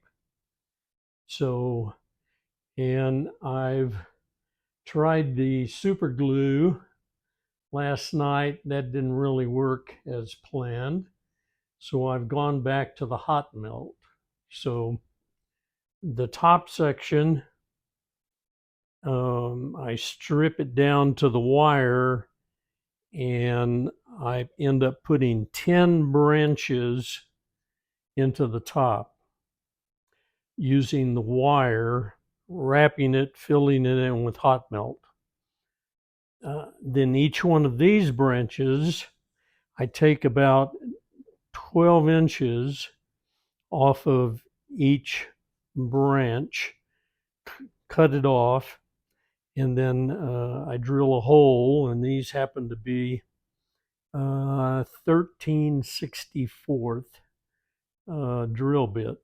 So I drill the hole and heat the tip of it with a blowtorch, the tip of the branch, squirt the hot melt into the hole and shove the branch in as quickly as possible, which takes a little force. And then I come back and kind of go around the whole area with hot melt. So every one of these is hot melted into the 1-inch dowel. So now I'll take it and paint this whole thing in a kind of a moss green, and then it'll immediately go out onto the tree and create another branch, bush, set of leaves for us. So I'm going to do the same thing with the fall colors, and I'm going to have these made up ahead of time. So when October, November gets around, I can unscrew one little screw in the base on the branch of the tree, and it'll let this dowel slip out, and I'll put the new dowel in with the foliage, which will be more in the greens, orange, and yellows. So that's the plan. So far it's coming along pretty good. I believe the first dowel that I made, I'm going to have to redo it because the glue that I used won't hold the wire in the hole. So I think I'm going to have to re-drill it. I may not do that till fall gets here, but when I do the change out, then I'll maybe redo the first set of branches. So this is what it looks like, and I will put this into the tree branch, into the 1-inch PVC, just like it sits now, except painted in the center section. And then I will, of course, get on the ladder and bend these so that they kind of go the direction I want. So the box of leaves I got, as you can see here, is full of leaves, and so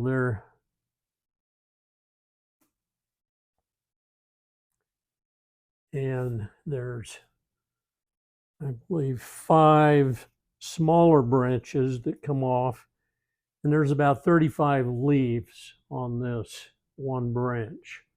So it gives a pretty good, once you kind of fold them all out. So for the, I've got 7, 6, 1, 2, 3, 4, 5. I've got 6 bunches basically like this, and that's going to end up taking about 200. So this box contains 200 branches. And then the fall colors, I've got 200 more branches, but they're in the red and yellow, orange. Let's see, there's the orange ones there. And then I've got some red ones. So this is how I got them out of China. And I'll probably put down below the place where I got these They weren't too expensive. They were, I don't know, about 70 cents per branch plus shipping and tax. So, and they took 20 to 30 days to get here and delivered by FedEx. So I'm going to take this one now and head on out and shove it into the tree and bend it up, and then I'll take another little short video of the three that I've got installed. And so we'll talk to you next time.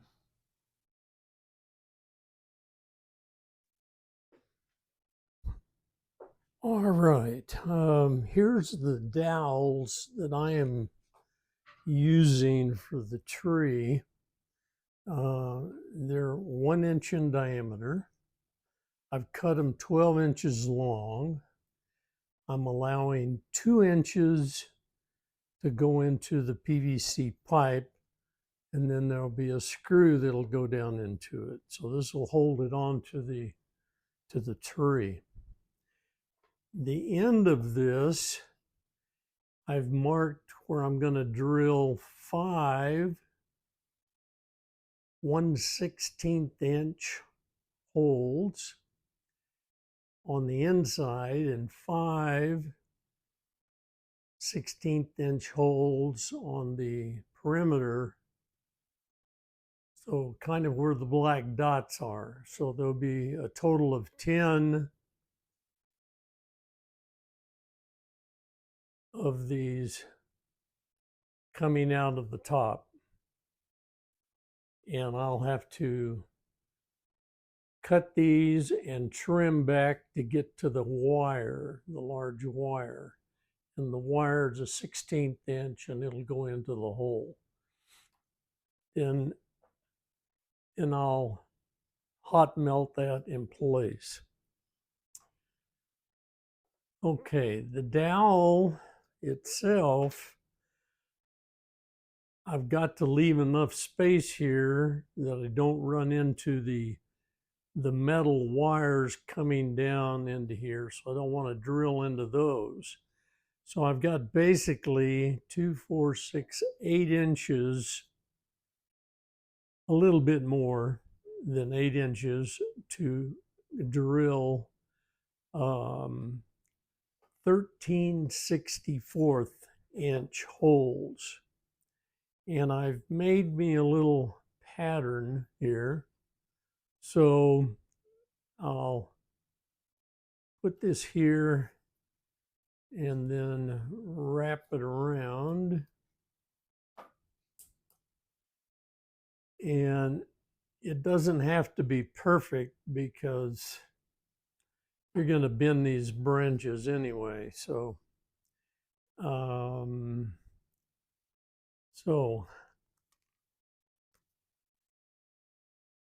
going to drill one hole right here. Then I'm going to drill not quite even with this next line, which is about 2 inches from this line. So I'm gonna drill a hole there. I'm gonna roll this around, drill a hole here, around, drill a hole here, around, drill a hole there, and right there. And the last hole will be right here. So there'll be a total of 6. Then I'll start the next set of 6 basically right here. So this will be the next hole. And again, I'll just wrap this around and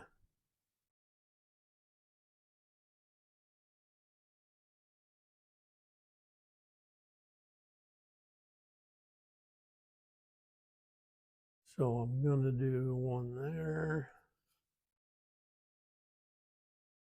there, there, there, there, and the last hole there. So I've got the drill bit and I've got it taped up so I'm not going all the way through the 1-inch dowel. I'm going about 3/4 of an inch into the dowel. I need to leave as much wood as possible so the dowel doesn't break. So these are going to run all the way down these holes in a circle around the dowel all the way down to here. So there'll be 24 or 25 holes between these 2 points and 10 here. So we'll have a total of 34, 35 branches. Each branch, I've been cutting off about 1 foot. So if this is the leaves with a branch, I've been cutting about a foot off of the branch. So I cut it here. This is thrown away. And this is what goes into the hole in the dowel. And when I get to the point I'll start gluing these, and I tried the super glue, and that didn't seem to hold very well. So I've gone back to the hot melt glue. Maybe between now and fall, I may find a glue that'll work better, but at this point, it appears the hot melt glue is kind of the best way, along with a blowtorch where I heat the very end of where I've cut. I heat that up a little bit, squirt the glue into the hole, and then immediately jab this into the hole. And then I'll use a hot melt gun around the branch coming out of here and to hold it in place. But I'll show you that on the next video. So I don't have to measure anything. I just know I need to cut about a foot off. And I know where the mark is here. As you can see, it's gotten marks all the way down it. So I just cut it, and I use a pair of these. So they work pretty good.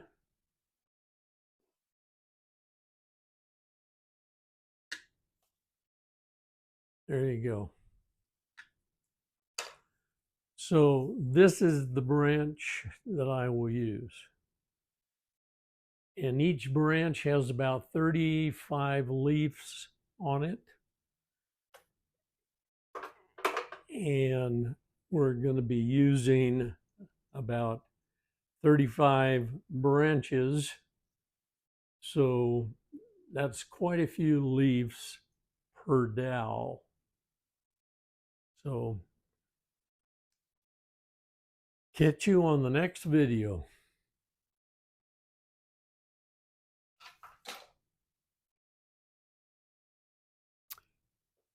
Okay, I am putting the leaves into the top of the dowel. So I end up using a pair of dikes after I've cut about 12 inches. After I've cut about 12 inches off of the end of this, then I use a pair of dikes and run around and cut the plastic, and then off it comes. So there I've got my 16th inch metal piece. Now, this thinner metal is one of the branches, so you may end up having to cut that off. But now it's just a matter of taking these and slipping them in to the holes.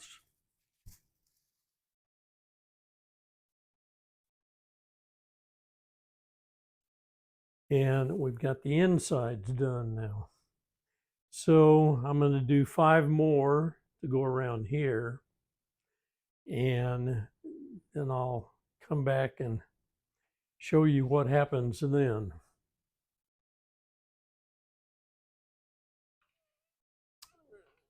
Okay, I've got the first 5 installed on the end of the dowel. Got a hot melt glue gun here. So I'm going to basically dump a bunch of hot melt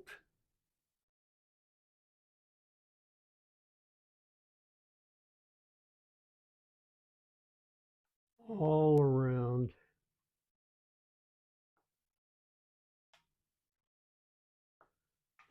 And then I'm going to come back and add the other 5 around here.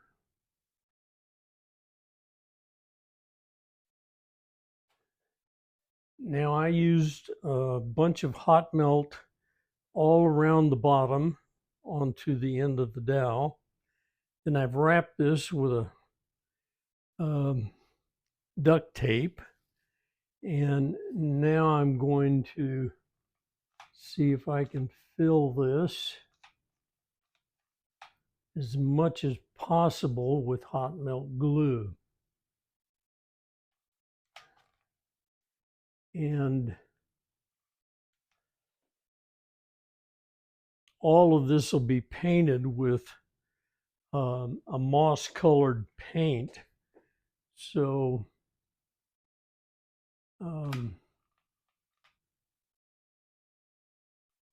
including the duct tape. So no need to worry about any of this. So just fill it in with hot melt. Okay, I've finished drilling the holes. As you can see, they start almost up by the masking tape, and they just kind of wander all the way down. Again, I use a little paper pattern to mark where the holes are going to be. So now it's a matter of gluing in the branches. So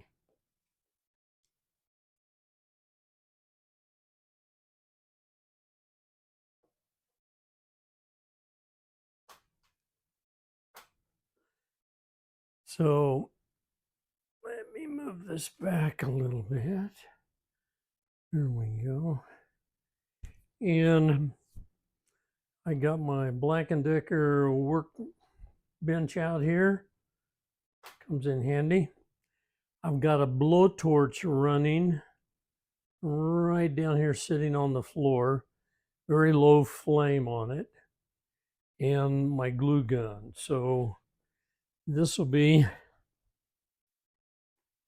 a matter of taking one of these, and I'm going to heat the very end of it with the blowtorch, and almost at the same time squirt some glue into here, hot melt, and then shove this in. And then I'll work with the hot melt, giving some support and trying to melt some of the plastic here to mix in with the hot melt glue and adhere to the wood dowel. So let's see how this goes. So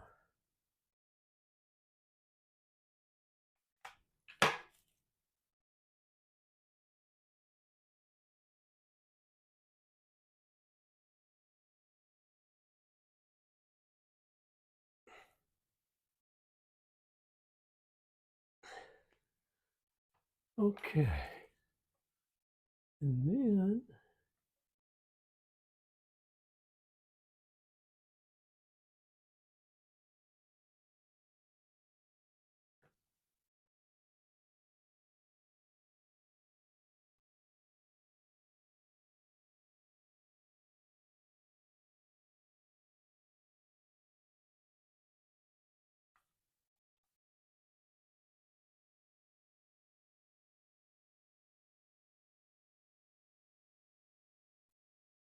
so that's basically what happens. Then I'll turn this to the next hole and continue. So that's the process. And leaf count wise, there's 35, 34, 35 branches. Each branch has 35 leaves. So that's 1,225 leaves per dowel, which will make the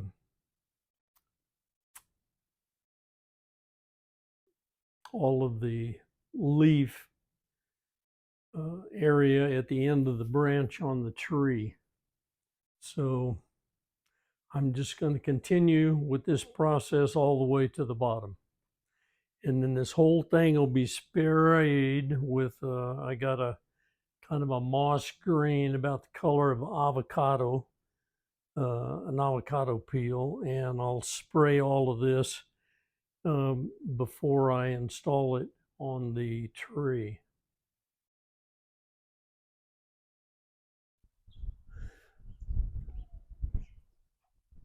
All right, we've got the branch that I finished up last night, and I shoved the end of the dowel in. It's about right to there. And now I'm gonna put a screw, drill a hole and put a screw in. So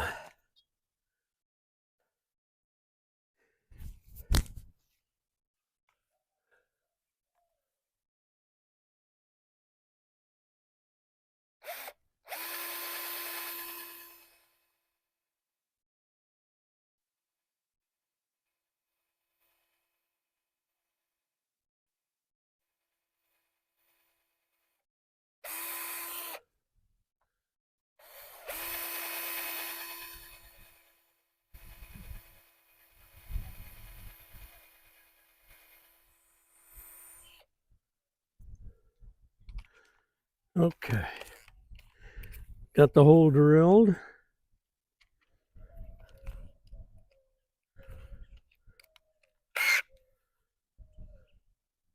Screw.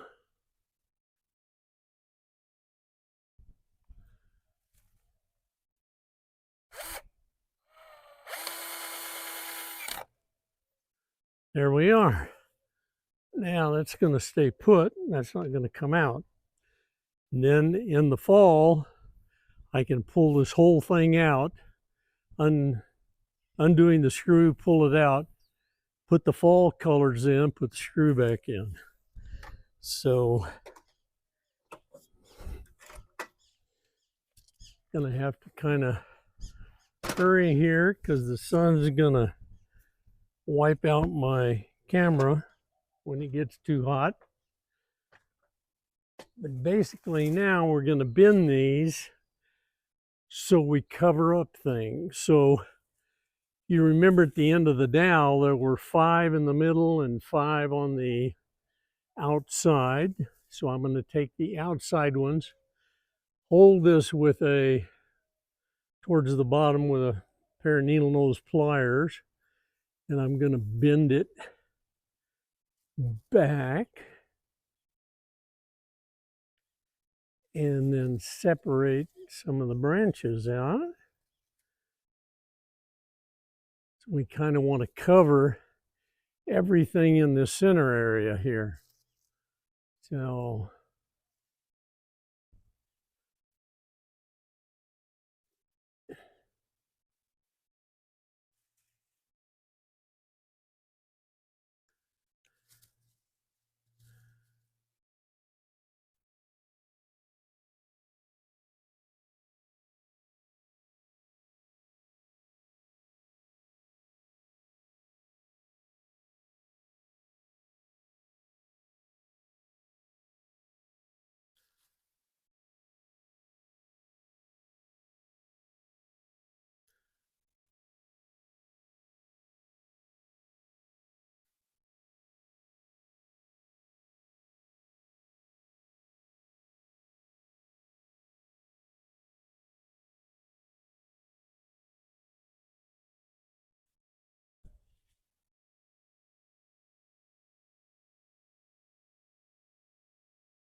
Okay, so I've got those 5.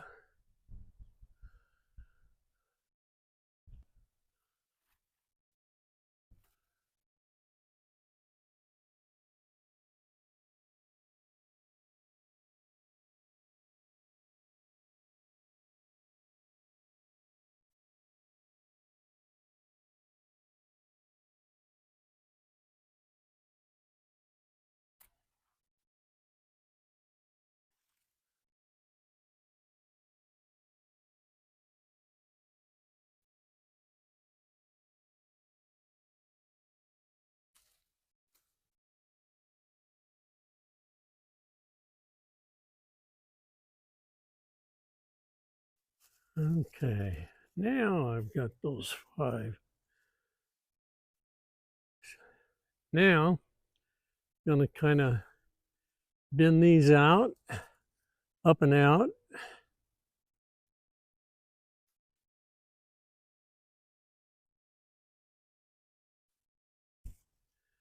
And then spread the branches,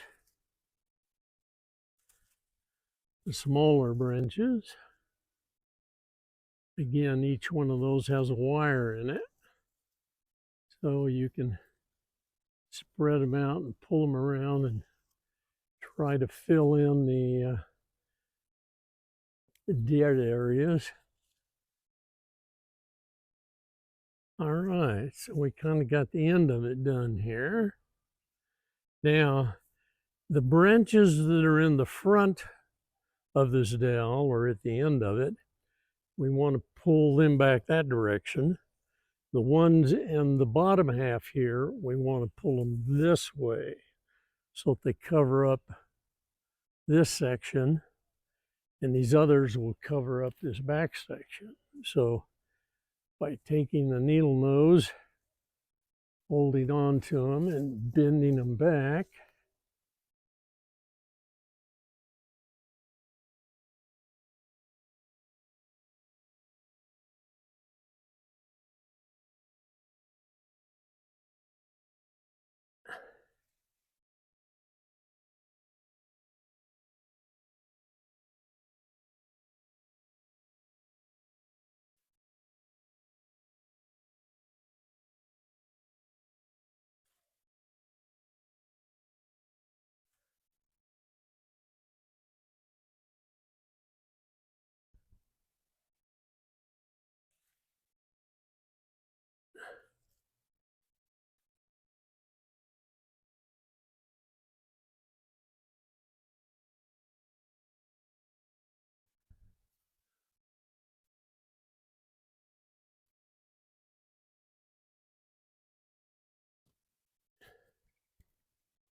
and if you use some needle nose pliers, kind of hold on when you're bending it, you'll get a nice bend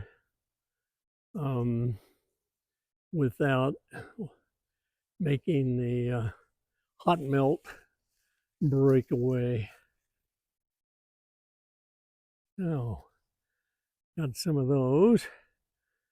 Now, this next row,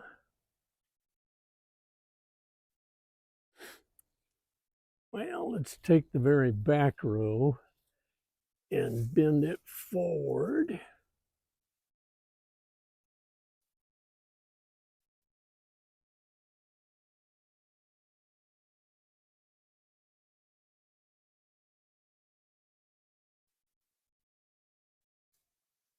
And next to the back row, we'll bend those forward.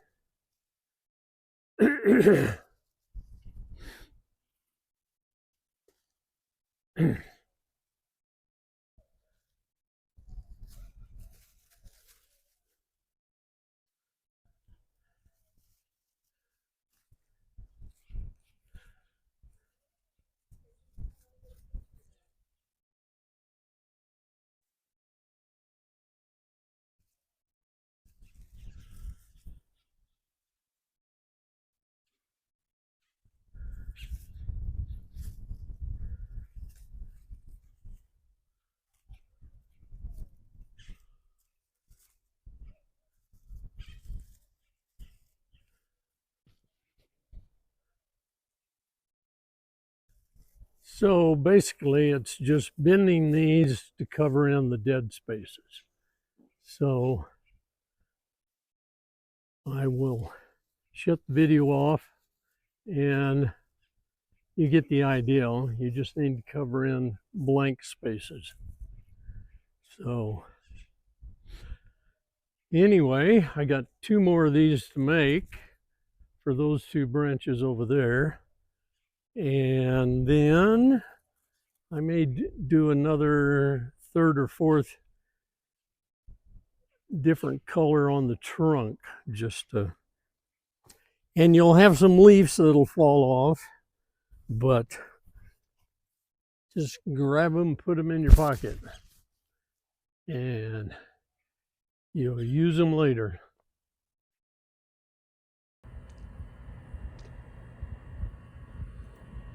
Well, as you can see, I've finished the tree. Got all the leaves on it now. And I'm probably going to start working on the fall colored leaves and put them in storage.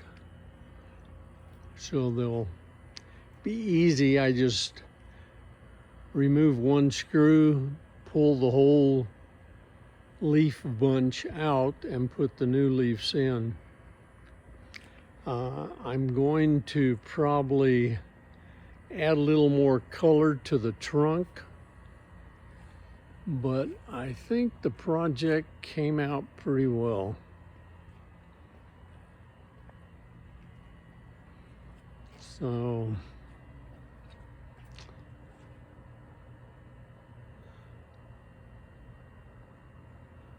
So if you decide to do one of these, hope you have some fun.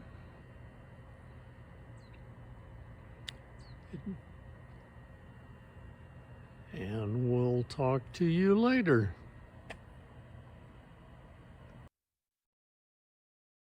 Here I have changed the green leaves into fall leaves by just simply removing the dowel and plugging in the new fall leaf colors.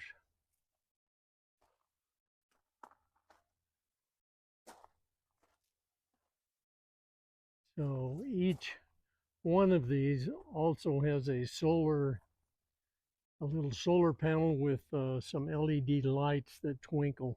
So at nighttime, all these turn on and twinkle. So this is my bonsai tree with the fall colors installed.